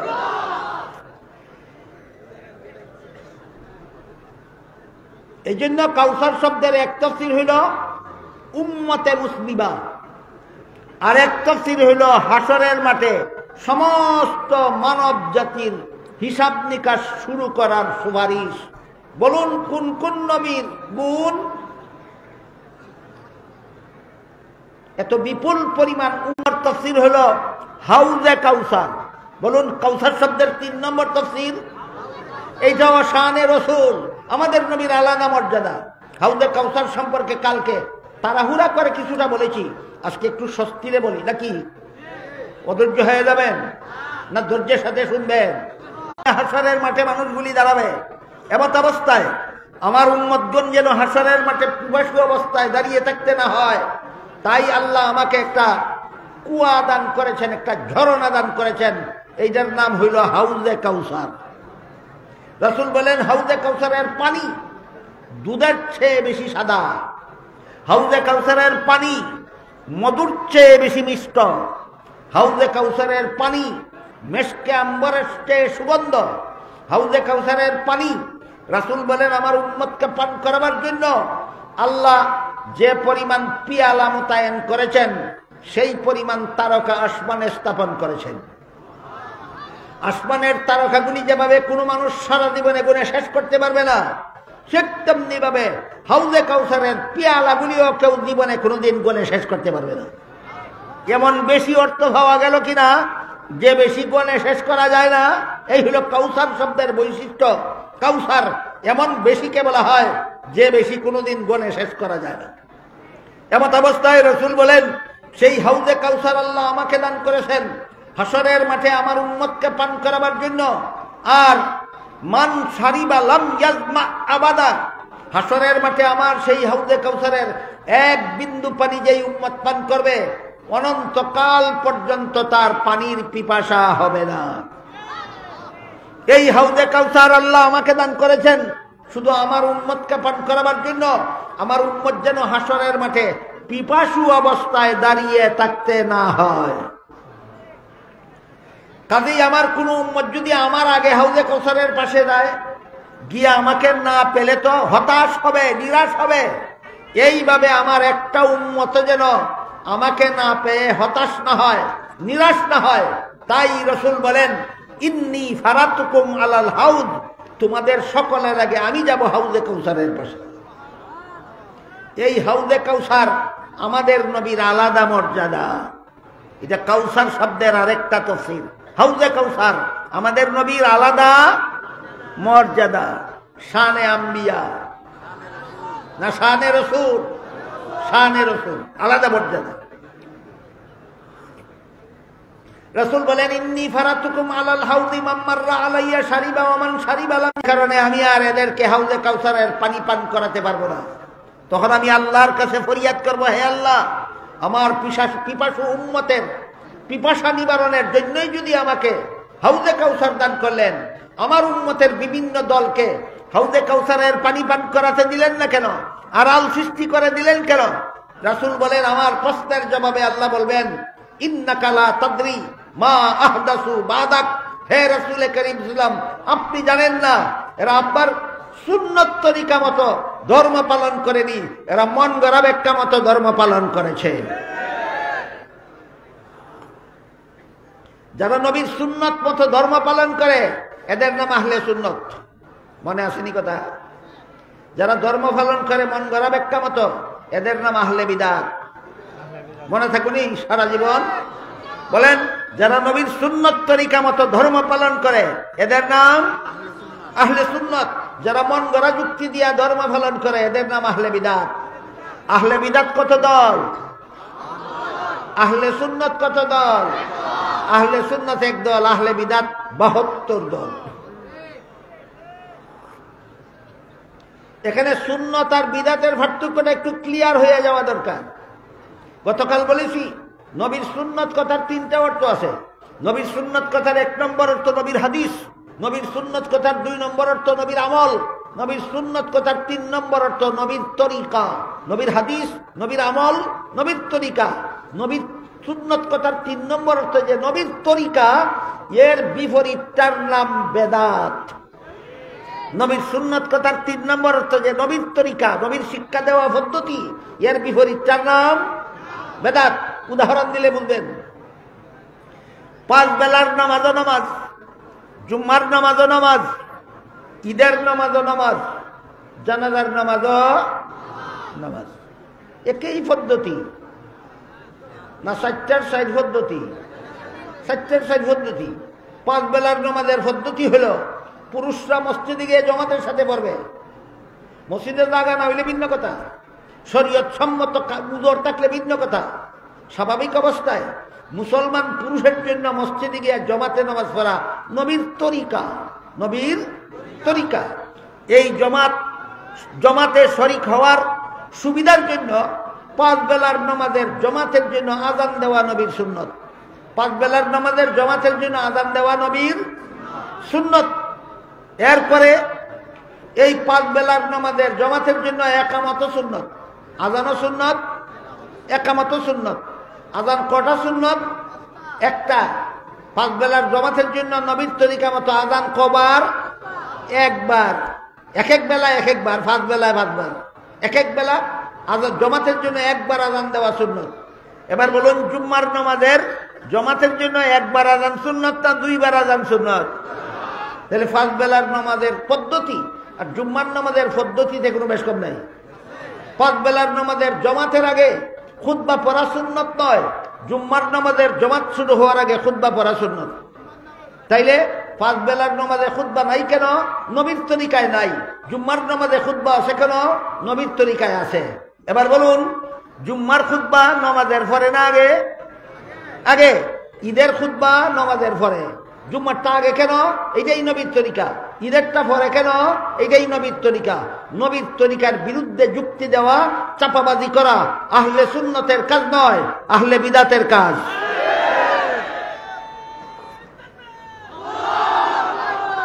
তারপরে দেখুন, একামত দেওয়া দিলে সুবিধা হয়। মন গড়া যুক্তি বলে জুমার নামাজের জমাত পাওয়ার সুবিধার জন্য যদি আযান একামত দেওয়া যেতে পারে, ঈদের নামাজের বিশাল জমাতের সর্বলোকে জমাত পাওয়ার সুবিধার জন্য তো আযান একামতের আরো বেশি দরকার। মন গড়া যুক্তি কয় নবীর তরিকায় নাই।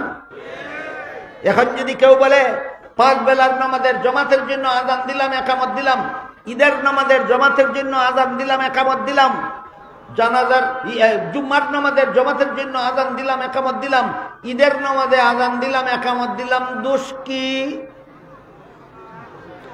ওই আহলে বিদাতের দলিল একটাই, দোষ কি? আহলে বিদাতের দলিল একটাই, কি দোষ কি? আহলে সুন্নতের জবাব হয় একটাই, দোষ একটাই বিদাত। দোষ কি প্রশ্নের জবাব একটাই, কি ওই দোষ একটাই বিদাত।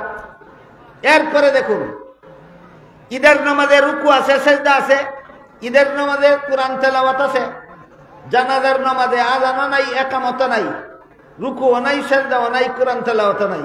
এখন যদি কেউ বলে অন্য নামাজে আযান দিলাম, জানাজার নামাজে আযান দিলে দোষ কি? অন্য নামাজে একামত দিলাম, জানাজার নামাজে একামত দিলে দোষ কি? অন্য নামাজে কোরআন তেলাওয়াত করলাম, জানাজার নামাজে কোরআন তেলাওয়াত করলে দোষ কি? অন্য নামাজে রুকু সেজদা করলাম, জানাজার নামাজে রুকু সেজদা করলাম, দোষ কি? এই দোষ কি প্রশ্নটা হইল আহলে বিদাতের। আহলে সুন্নতের জবাব হইল দোষ একটাই, হবে না বেদাত। জানাজার নামাজে সেজদা করলে সুন্নত হবে না বেদাত। অন্য নামাজে সুন্নত হলে জানাজার নামাজে বেদাত কেন? একটাই কারণ, অন্য নামাজে নবীর তরিকায় আছে, জানাজার নামাজে নবীর তরিকায় নাই।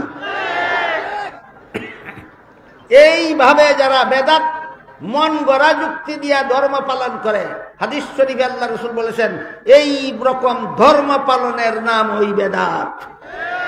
এটা বুঝলে ওই হাউজে কাউসারের শেষ ঘটনা বোঝা সহজ হবে। আপনারা ভাববেন না আমি হারিয়ে গেছি, আমি কোথায় ছিলাম, কোথায় এসেছি, আবার কোথায় যেতে হবে আমার খবর আছে।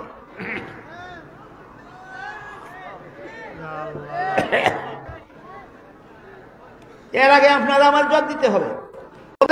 এইরকম বেদাত সম্পর্কে এই হাদিস শরীফে রাসূল করিম সাল্লাল্লাহু আলাইহি ওয়াসাল্লাম বলেন, ইয়াকুম ওয়া মুহদাসাতিল উমুর ফাইন্না কুল্লা মুহদাসাতিন বিদআতুন ওয়া কুল্লা বিদআতিন দালালা ওয়া কুল্লা দালালাতিন ফিন্নার, আও কামা ক্বালা আলাইহিস সালাতু ওয়াস সালাম।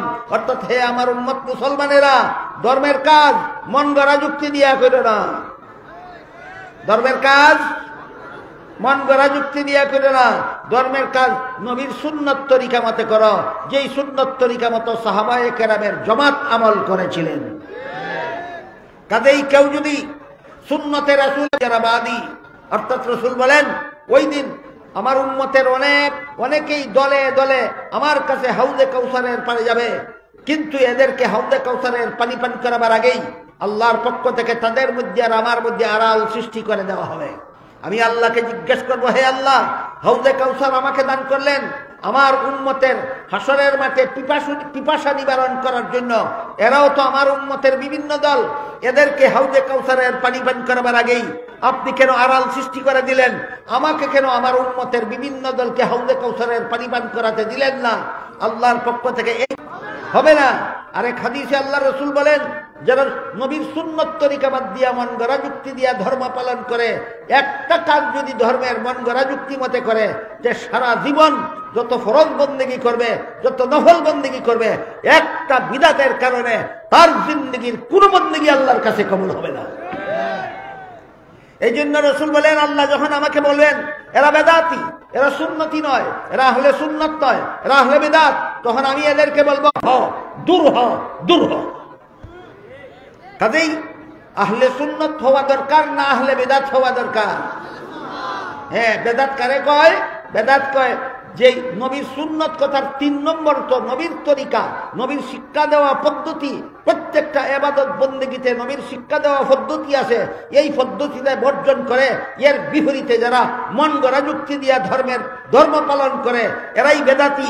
এদের নাম আহলে বেদাত। এটা জান্নাতে যাওয়ার পথ নয়, এটা জাহান্নামে যাওয়ার পথ। তাই রাসূল বলেন, ইয়াকুম ওয়া মুহদাসাতিল উমুর ফাইন্না কুল্লা মুহদাসাতিন বিদআতুন ওয়া কুল্লা বিদআতিন দালালা ওয়া কুল্লা দালালাতিন ফিন্নার, আও কামা ক্বালা আলাইহিস সালাতু ওয়াস সালাম। সাবধান আমার উম্মত মুসলমানেরা, মন গড়া যুক্তি দিয়া ধর্ম পালন করো না, নবীর তরিকা মতো ধর্ম পালন করো, তাইলে আহলে সুন্নত হবে।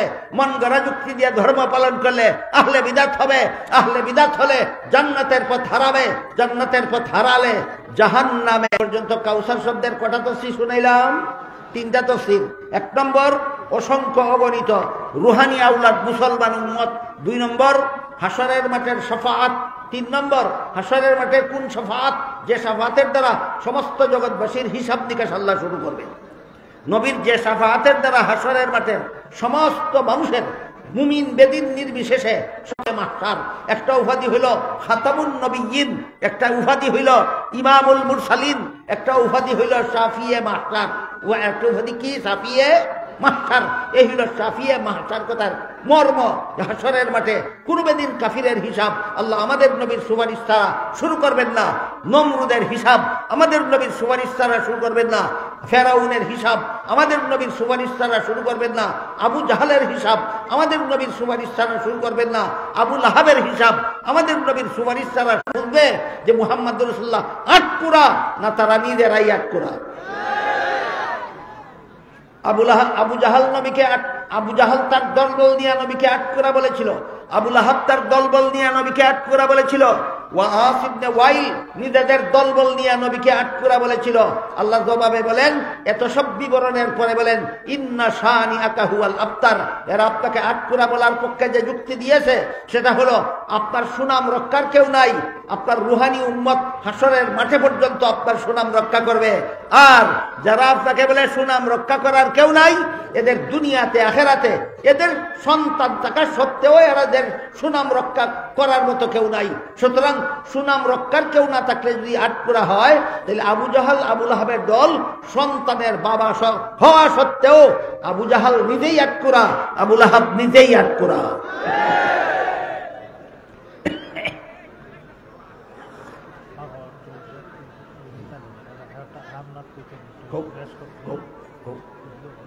আমরা আহলে সুন্নাত উলামা পরিষদের সভাপতি সাহেব কইতেছেন যে আমি চাটা একটু স্বস্তিরে খাইতাম যাতে একটা ছেলে একটা না ধরতে পারে। আমি ইচ্ছা করলে ফাঁকে কথার ফাঁকে ফাঁকেও খাইতে পারি। আচ্ছা ঠিক আছে। না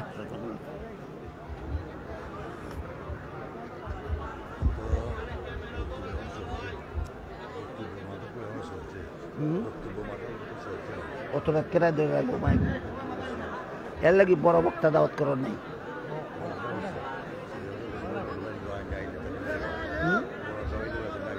ও যেই নেই আগে আইন ধরে দেবেন।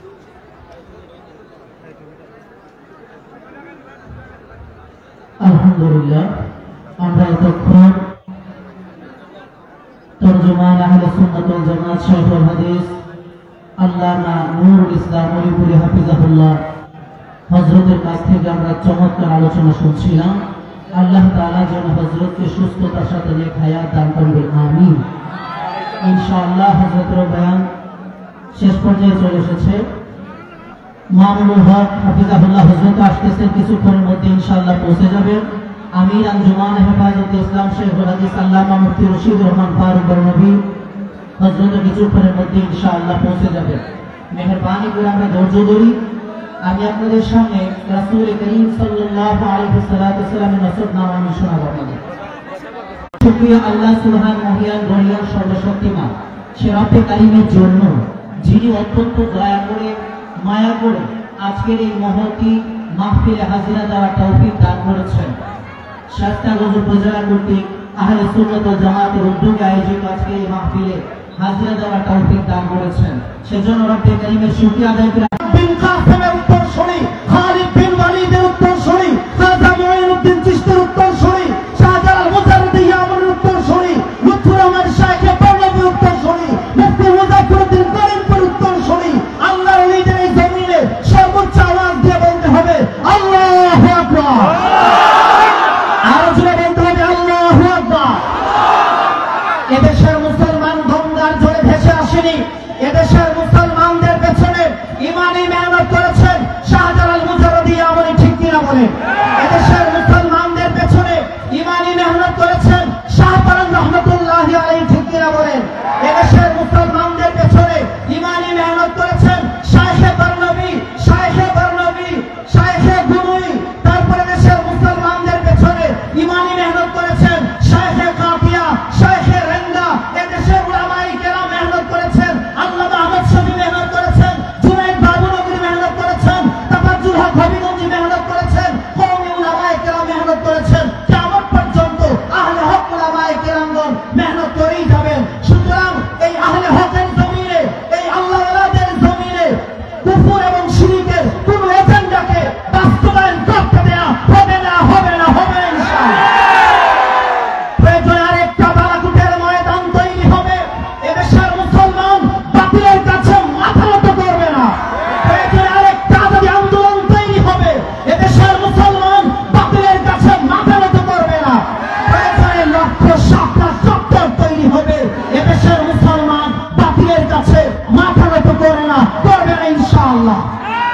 বাতিল যদি গৌর গোবিন্দের চেহারায় আত্মপ্রকাশ করে শাহজালাল মুজাররদ ইয়ামনির সন্তানেরা জেগে উঠবে, নারায়ে তাকবীরের মাধ্যমে কুফর এবং শিরকের মস্তক তসতস করে দেবে।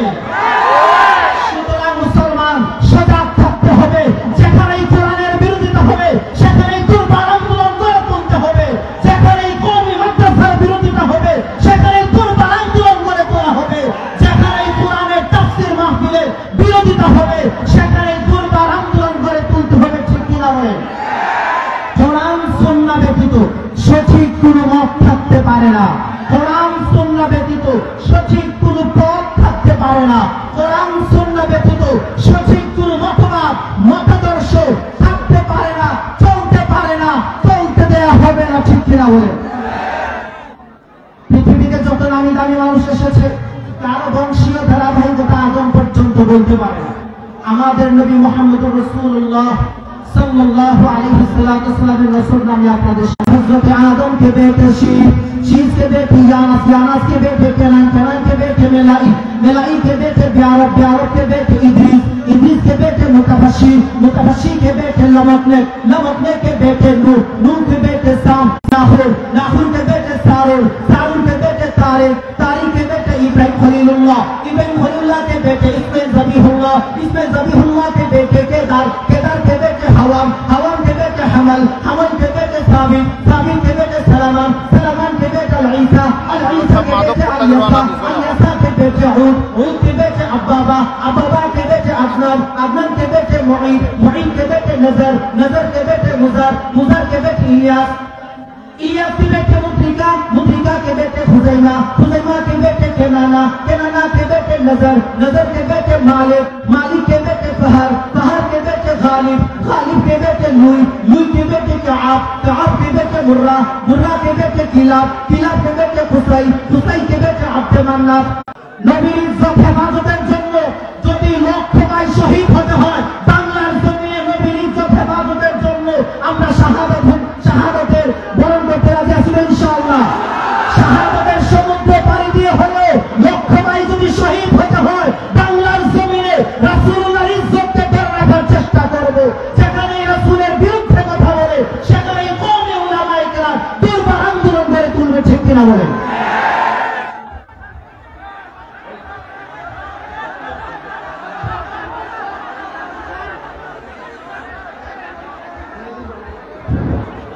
সম্মানিত উপস্থিতি, আমাদের আজকের কাঙ্ক্ষিত মেহমান আল্লামা মামুনুল হক সাহেব মাধবপুর থেকে রওনা করেছেন। আসতে যত সময় লাগে আপনারা ধৈর্য ধরুন। আর হুজুরের বয়ান তো বাকি আছে, ইনশাআল্লাহ বয়ান চলবে। মুফতি সাহেবুল্লাহ আসতেছেন ইনশাআল্লাহ।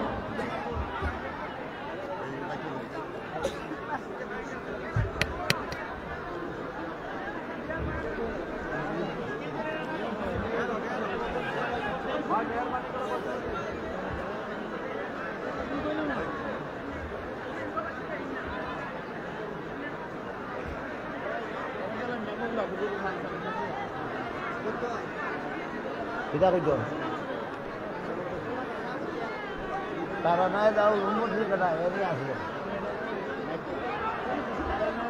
अस्सलामु अलैकुम वरहमतुल्लाहि वबरकातुह। आज कल पुरुषों आज मेरे पीछा एक दिन आज मेरी भी जाए। आज कल पुरुषों आज मेरे पीछा एक दिन आज मेरी भी जाए। কালিমার সঙ্গে হাত নিয়ে বাধার সাগর পাড়ি দিন, কালিমার সঙ্গে হাত নিয়ে বাধার সাগর পাড়ি দিন, এগিয়ে যাব নিকো ভয়। আজকাল পরশু আজ তেরে বিজয় একদিন আজ তেরি বিজয়। আজকাল পরশু আজ তেরে বিজয় একদিন আজ তেরি বিজয়। আমাদের ওই পুতলা থামবে না আর কোনো দিন, এভাবে একদিন উঠবে বেঁচে আমাদের বিজয়ের দিন। আমাদের ওই পুতলা থামবে না আর কোনো দিন, এভাবে একদিন উঠবে বেঁচে আমাদের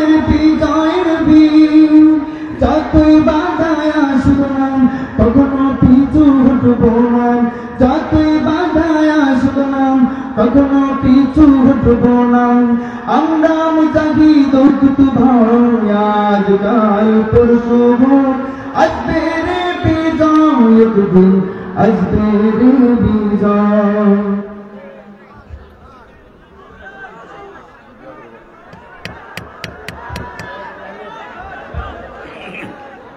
মহাজন হাজিরিন, আমরা লক্ষ্য করি আমাদের এই প্যান্ডেল যে তৈরি করা হয়েছে কোনো বাঁশ কিন্তু মাটিতে পুঁতে রাখা না, সবগুলো বাঁশ আশপাশে সাপোর্ট দিয়ে রাখা শুধুমাত্র। এই জন্য এই প্রোটেকশন দিয়ে রাখা বাঁশগুলো খুবই নড় করে। আপনারা যদি বেশি নাড়াচাড়া করেন অথবা হেলান দেন তাহলে কিন্তু পড়ে যাওয়ার সম্ভাবনা আছে। মেহরবানি করে এই বাঁশে এইভাবে হেলান দিয়ে দাঁড়াবেন না, ঠেক দিয়ে দাঁড়াবেন না, একটু সরে দাঁড়ান, না হলে প্যান্ডেলটা ক্ষতিগ্রস্ত হওয়ার সম্ভাবনা আছে। মেহরবানি করে প্রোগ্রাম সুন্দর করতে আপনারা সকলে সহযোগিতা কামনা করছি। এখন একটি আটটা নিকাহ হবে, আটটা নিকাহ ইয়ে করবেন, পড়াবেন, ইনশাআল্লাহ আমাদের অনুভূতি বুঝতে পারবেন।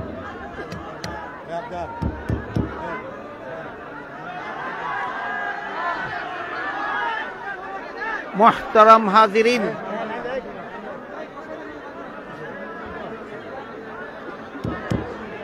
মুহতারাম হাজিরিন, এ পর্যন্ত কাউসার শব্দের মাত্র 3টা তাফসীর আপনাদেরকে সংক্ষেপে শোনানো হয়েছে। কাউসার শব্দের 4 নম্বর তাফসীর হলো মকামে মাহমুদ। এটাও আমাদের নবীর আলাদা শান, আমাদের নবীর আলাদা শান। এই মকামে মাহমুদ বলতে কি বুঝায়? হাসরের মাঠের মানুষকে যখন হযরত ঈসা আলাইহিস সালাম কটা কথা বলবেন, 2টা। একটা হলো আমারও সাহস নাই, আর একটা হলো সুপারিশের অনুরোধ করে যদি সফল হতে চাও, আজকে কোন নবী রাসূলের সুপারিশে আল্লাহ হিসাব শুরু করবেন না, একমাত্র মুহাম্মাদুর রাসূলুল্লাহর সুপারিশ ছাড়া। তাই তোমরা সুপারিশের প্রস্তাব দিয়া মুহাম্মাদুর রাসূলুল্লাহর কাছে যাও। হাসরের মাঠে হযরত ঈসা আলাইহিস সালামের নির্দেশনা মতে শেষ পর্যন্ত হাসরের মাঠের মানুষেরা মুহাম্মাদুর রাসূলুল্লাহ সাল্লাল্লাহু আলাইহি ওয়াসাল্লামের কাছে সুপারিশের অনুরোধ নিয়ে যাবে। যারা জান্নাতে যাওয়ার যাবে, যারা জাহান্নামে যাওয়ার যাবে, কিন্তু হাসরের মাঠ থেকে যেন বিদায়ের ব্যবস্থা হয়। হিসাব নিকাশ শেষ না হলে হাসরের মাঠ থেকে বিদায়ের ব্যবস্থা হয় না। তাই নানাভাবে অনুনয় বিনয় করে হাসরের মাঠের মানুষেরা মুহাম্মাদুর রাসূলুল্লাহ সাল্লাল্লাহু আলাইহি ওয়াসাল্লামকে অনুরোধ করে বলবে, আপনি আল্লাহর কাছে সুপারিশ করে দিন, আল্লাহ যেন হাসরের মাঠের মানুষের হিসাব নিকাশের কাজটা সমাধান করে দেন। আল্লাহর রাসূল বলবেন, হ্যাঁ ঠিক আছে, আজকে আর কোন নবীর সুপারিশে এই কাজ হবে না, একমাত্র আমার সুপারিশ ছাড়া। কাজেই তোমরা একটু ধৈর্য ধরো, আমি এক্ষুনি সুপারিশ করব না আরো বিলম্ব করতে হবে, সেই ব্যাপারে আমি আপনার আল্লাহর অনুমতি নিতে হবে। তাই রাসূল এখনই সুপারিশ করবেন না আরো অপেক্ষা করতে হবে, সেই ব্যাপারে আল্লাহর অনুমতি নেওয়ার জন্য একটা বিশেষ সম্মানের আসনে যাবেন। এই সম্মানের আসনটাকে হাদিসের ভাষায় বলা হয়েছে মকামে মাহমুদ। সেই সম্মানের আসনটাকে কি বলা হয়? আর কোন নবীর জন্য আল্লাহ বরাদ্দ করেননি। হাসরের মাঠে সেই মহামর্যাদার আসনটা শুধুমাত্র মুহাম্মাদুর রাসূলুল্লাহর জন্য আল্লাহ বরাদ্দ করে রেখেছেন। এই জন্য মকামে মাহমুদ শানে আম্বিয়া না শানে রাসূল? মকামে মাহমুদ শানে রাসূল। এটা কাউসার শব্দের 4 নম্বর তাফসীর। রাসূল করিম সাল্লাল্লাহু আলাইহি ওয়াসাল্লাম মকামে মাহমুদে যাবেন এবং সুপারিশ করার অনুমতি চাওয়ার জন্য আল্লাহকে একটা সেজদা করবেন। আগে সেজদা করে সেজদার উসিলা দিয়ে আল্লাহর কাছে সুপারিশের অনুমতি প্রার্থনা করবেন। সেই মকামে মাহমুদ আপনারা যে আজানের পরে দোয়া করে থাকেন, অনেকে করে থাকেন, অনেকে হয়তো নাও করতে পারেন, যারা করে থাকেন তাদের জানা আছে আজানের পরে দোয়া আছে, আল্লাহুম্মা রাব্বা হাযিহিদ দাওয়াতিত তাম্মাতি ওয়াস সালাতিল কাইমা আতি মুহাম্মাদানিল ওয়াসিলাতা ওয়াল ফাযিলা ওয়াবআসহু মাকামাম। এই মকামে মাহমুদ নবীর জন্য মকামে মাহমুদের দোয়া করা উম্মতের জন্য সুন্নাত করা হয়েছে। এক হাদিসে রাসূল করিম সাল্লাল্লাহু আলাইহি ওয়াসাল্লাম বলেছেন, আমার যে উম্মতে আজানের জবাব দিবে আর আজানের পরে দুয়ার মধ্যে আমার জন্য মকামে মাহমুদের কথা বলবে, সে হাসরের বিচারে আমার সুপারিশ লাভ করবে। বলুন আজানের দুয়ার ফজিলত আছে কিনা? যে ব্যক্তি আজানের জবাব দিবে, আজানের পরে দুয়ার মধ্যে আমার জন্য মকামে মাহমুদের কথা বলবে। মুফাসসিরিন কেরাম লিখেছেন আজানের জবাব দুই প্রকার, একটা হলো মুখে মুখে জবাব আর একটা হলো কাজে কর্মে জবাব। বলুন আজানের জবাব কত প্রকার?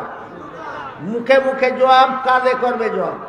আজানের মুখে মুখে জবাব হলো মুয়াজ্জিন যখন আল্লাহু আকবার বলে, আমরা যারা শুনি আমরাও তাই বলবো। মুয়াজ্জিন যখন আশহাদু আল্লা ইলাহা ইল্লাল্লাহ বলে, আমরা যারা শুনি আমরাও তাই বলবো। মুয়াজ্জিন যখন আশহাদু আন্না মুহাম্মাদুর রাসূলুল্লাহ বলে, আমরাও তাই বলবো। কিন্তু মুয়াজ্জিন যখন হাইয়া আলাস সালাহ এবং হাইয়া আলাল ফালাহ বলে, তখন আমরা লা হাওলা ওয়ালা কুওয়াতা ইল্লা বিল্লাহ বলবো। আর মুয়াজ্জিন যখন আসসালাতু খায়রুম মিনান নাওম বলে, তখন আমরা সাদাক্তা ওয়া বারাক্তা বলবো। এটা হলো আজানের জবাব মুখে মুখে। এটা হলো আজানের জবাব মুখে মুখে। এই জবাব দেওয়া সুন্নত। তখন যদি মুয়াজ্জিনের আজান শুনেও কেউ নামাজ পড়তে যায় না, আছে কি বাংলাদেশে এমন মুসলমান? আজান শুনে নামাজ পড়ে না, আজান শুনে নামাজ পড়ে না, আছে কি? এরা আজানের কাজে কর্মে জবাব দেয় না। আজানের মৌখিক জবাব দেওয়া ঐচ্ছিক, আর আজানের কাজে কর্মে জবাব দেওয়া বাধ্যতামূলক। আজানের জবাব কাজে কর্মে না দিলে গুনাহগার হতে হয়। আজানের জবাব কাজে কর্মে না দিলে কি হতে হয়? গুনাহগার হতে হয়।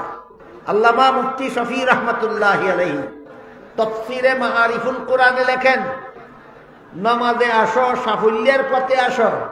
এই কথাগুলি মুয়াজ্জিনের নয়, আল্লাহর। মুয়াজ্জিনের মুখ দিয়ে আল্লাহ উচ্চারণ করেন। তিনি উদাহরণ দিয়া বলছেন, যেমন ভাবে মাইকের মাউথপিসের সামনে কথা বলে বক্তা, আওয়াজ মাইকের হরন দিয়া বের হয়। বলেন হরনে কথা বলে না হরন দিয়া কথা বের হয়? কথা হরনের না বক্তা? ঠিক তেমনি ভাবে হাইয়া আলাস সালাহ হাইয়া আলাল ফালাহ মুয়াজ্জিনের কথা নয়, আল্লাহর কথা। মুয়াজ্জিনের মুখ দিয়া মাইকের হরনের মতো বের হয়। কাজেই যে আজান শুনল নামাজে গেল না, সে আল্লাহর ডাকে সাড়া দিল না। এখন বুঝে আসবে হাদিসের অর্থ। হাদিসে আল্লাহ রাসূল বলেন, যেই ব্যক্তি আজানের জবাব দিবে মানে আজান শুনবে, নামাজে যাবে না। আজানের জবাব দিবে মানে আজান শুনবে, নামাজে যাবে না। না নামাজে যাবে? হাদিসের মর্ম দাঁড়াইল যে আজান শুনে নামাজে যাবে, আর আজানের পরে দুয়ার মধ্যে আমার জন্য মকামে মাহমুদের দোয়া করবে। কাল হাসরের মাঠে সেই উম্মতের জন্য আমার সুপারিশ নসিব হবে। এই মকামে মাহমুদ হলো আমাদের নবীর 4 নম্বর আলাদা মর্যাদা। মকামে মাহমুদে গিয়ে আল্লাহর রাসূল সুপারিশের অনুমতি চাওয়ার জন্য আগে একটা উসিলা অবলম্বন করবেন, আল্লাহকে সেজদা করবেন। কি করবেন? সেজদার উসিলা দিয়ে আল্লাহর কাছে অনুমতি প্রার্থনা করবেন।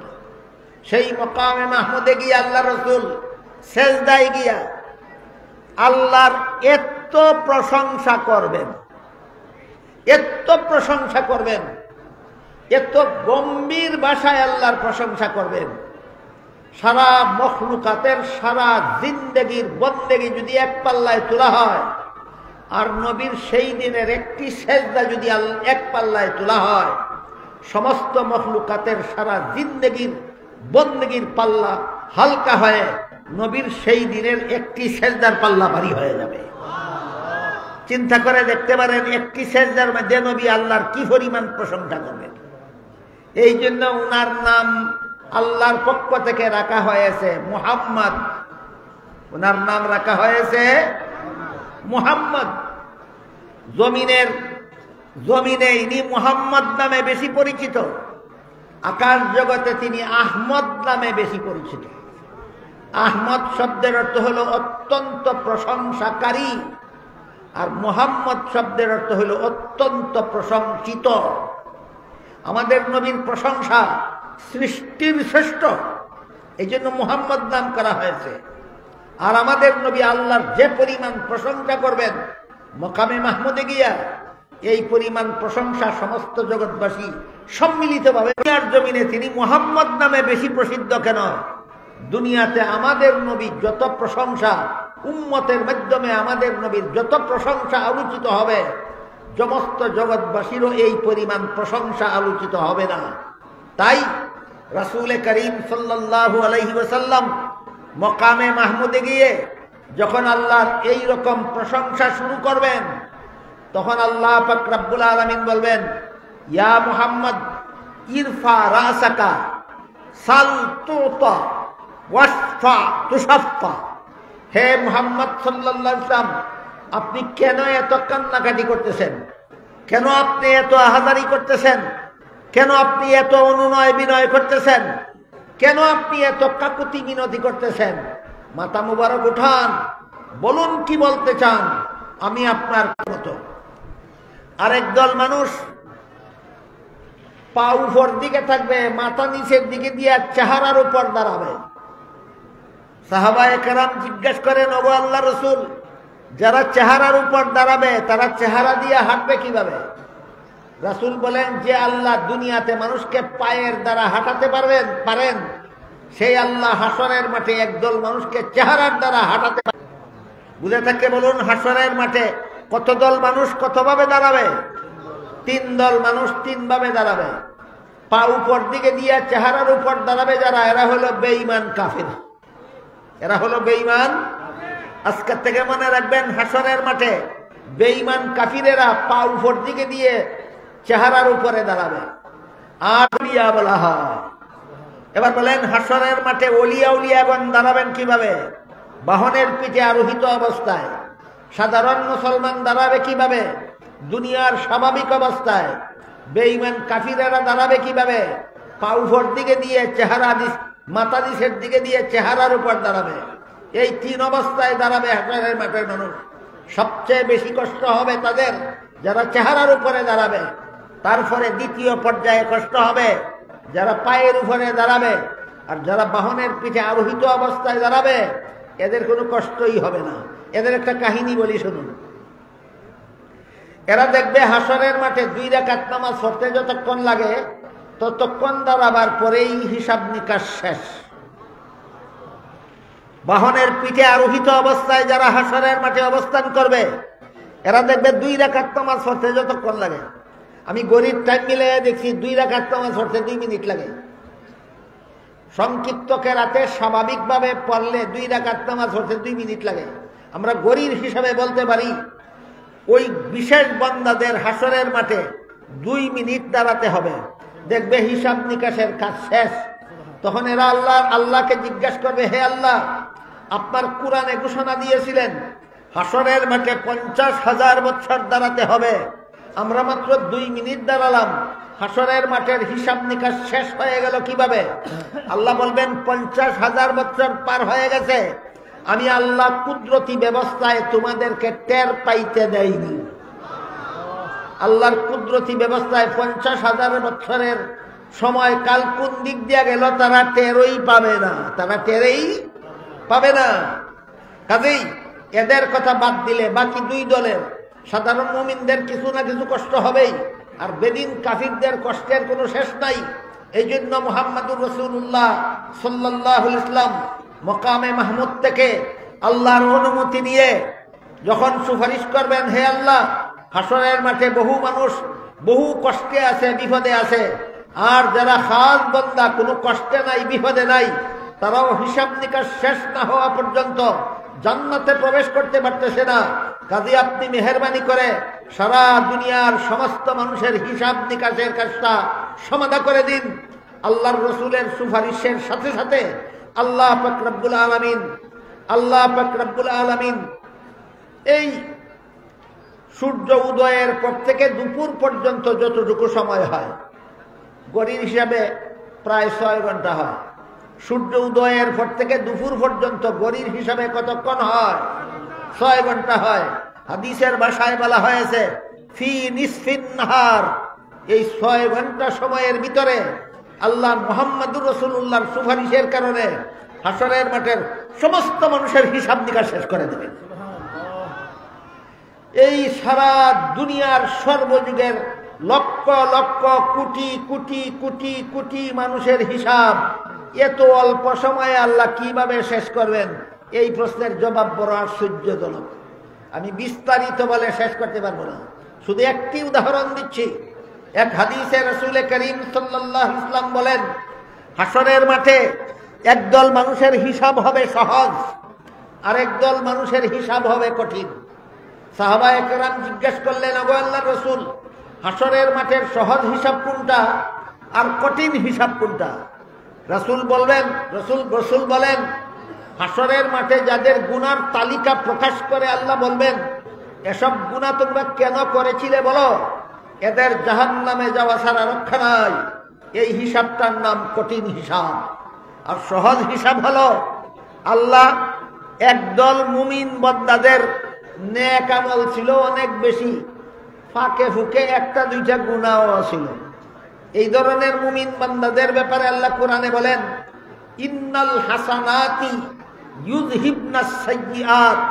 যাদের অনেকগুলি নেক আমলের ফাঁকে ফুঁকে সিটা ফুটা একটা দুইটা গুনাহ আছে, এত সব নেক আমলের উসিলায় আল্লাহ গুনাহগুলি মাফ করে দিবেন। রাসূল বলেন, হিসাবটা হইল সহজ। আল্লাহর রাসূল এক হাদিসে বলেন, হাসরের মাঠে যত লক্ষ কোটি মুমিন বান্দার হিসাব সহজ হবে, এদের হিসাবটা অল্প সময়ে আল্লাহ কিভাবে নিবেন এবার শুনুন। রাসূল বলেন, যাদের হিসাব সহজ হবে এরা সবাই দেখবে আল্লাহ হাসরের মাঠে এদের প্রত্যেককে পৃথক পৃথক ভাবে একটা পর্দা দিয়ে ঘেরাও করে ফেলেছেন। প্রত্যেকেই দেখবে এদের সবাইকে আল্লাহ পর্দা দিয়া পৃথক পৃথক ভাবে এদেরকে ঘেরাও করে ফেলেছেন। এই পর্দার ভিতরে এই সমস্ত সামান্য গুনাহগার মুমিন বান্দাদের সাথে আল্লাহর কথাবার্তা হবে। কি হবে? কথাবার্তা হবে। কি কথাবার্তা হবে? রাসূল বলেন, এই পর্দার ভিতরে একা একা তাকে আল্লাহ 3টা তালিকা দেখাবেন। একটা তালিকা হলো দুনিয়ার জীবনে যত ইবাদত করেছো তার তালিকা, আর একটা তালিকা হবে দুনিয়ার জীবনে আল্লাহর যত নিয়ামত ভোগ করেছো তার তালিকা, আর একটা তালিকা হবে দুনিয়ার বিনিময়। তাইলে ইবাদত আর রইল না দুনিয়াতে ভোগ করা নিয়ামতের বিনিময়ে চলে গেল? আর রইল কোনটা? শুধু গুনার তালিকাটা রইল। এই বান্দা, রাসূল বলেন, এই বান্দা যখন দেখবে সারা জীবনের ইবাদতের সওয়াব আমার জাহান্নামে যাওয়া ছাড়া আর উপায় নাই, এই অবস্থায় পর্দার ভিতরে জগৎবাসী মানুষের চোখের আড়ালে একা একা সেই বান্দাটাকে আল্লাহ বলবেন, তোমার গুনার তালিকাটা আমি মাফ করে দিলাম। প্রত্যেকটা এইরকম সহজ হিসাবওয়ালা প্রত্যেকটা মানুষে দেখবে শুধু একা একা তার সাথে আল্লাহর কথাবার্তা হয়। আসলে যত লক্ষ কোটি মানুষের হিসাব সহজ হবে প্রত্যেকেই অবস্থা দেখবে, এবং প্রত্যেকের সাথে আল্লাহর একসাথে এই কথাবার্তাগুলি হবে। এই কাহিনীটা বুঝলে আমি আশা করি আপনারা সহজে বুঝতে পেরেছেন আল্লাহ হাসরের মাঠের হিসাবে তো অল্প সময়ে কেমনে সমাধান করবেন। এবার কাউসার শব্দের 5 নম্বর তফসিরটা উড়াউড়ি করে শোনা এলাই, উনি আইসা পড়ছেন।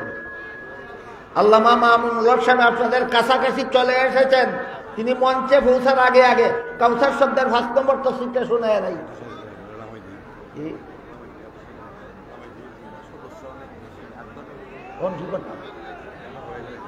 এখন কথা কি বলে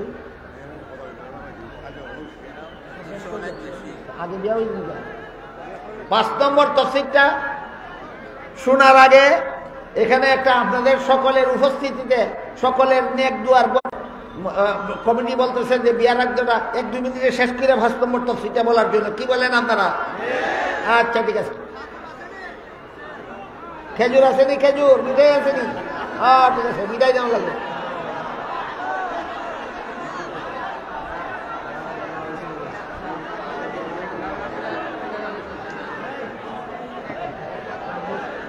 খুতবা কেটা করবো? দেখ দেখ বিয়ার আগ দইব, আপনারা মিঠাই খাইবেন। উড়াউড়ি যাই করন, মারামারি করন যেত না।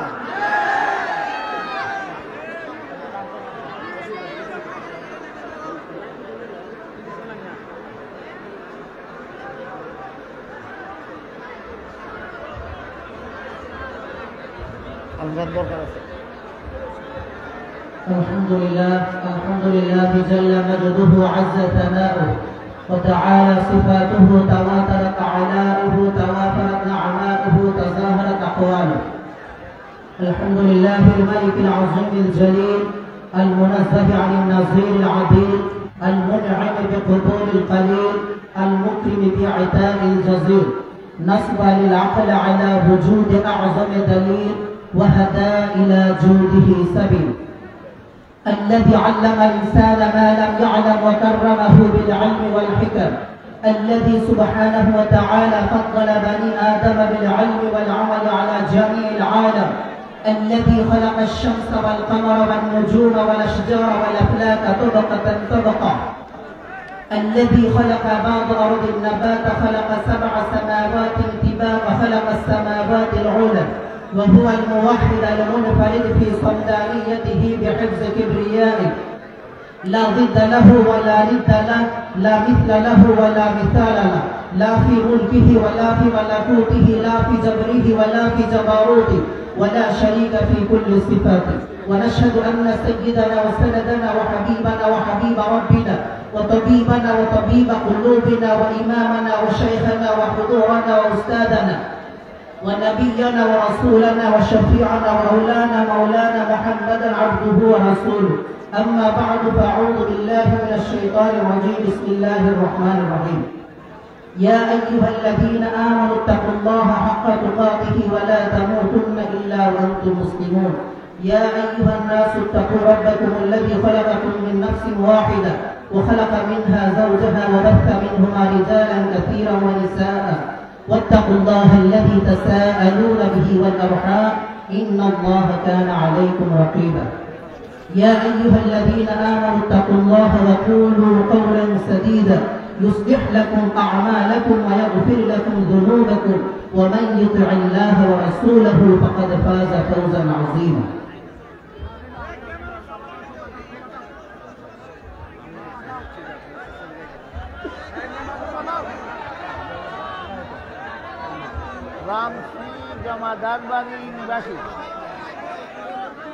রামশ্রী জমাদারবাড়ি নিবাসী মৌলানা কারি হামিদুল্লাহ জমাদারের কন্যা মুসাম্মদ ফাহমিদা খাতুনকে 2 লক্ষ টাকা মোহরে ফাতিমি ধার্য করে 1 লক্ষ টাকা নগদ পরিশোধ, 10,000 টাকা নগদ পরিশোধ আর 2,90,000 টাকা বাকি রেখে 1,90,000 টাকা বাকি রেখে আপনার কাছে বিয়ার এজিন দেওয়া হলো।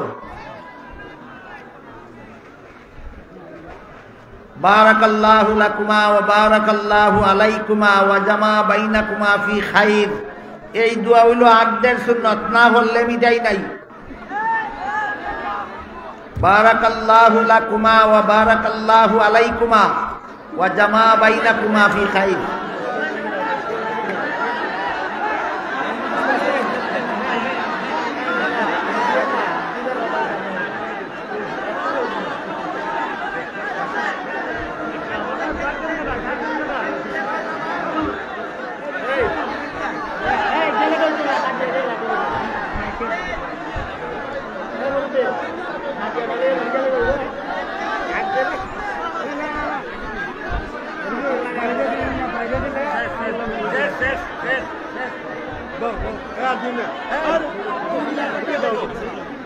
আলহামদুলিল্লাহ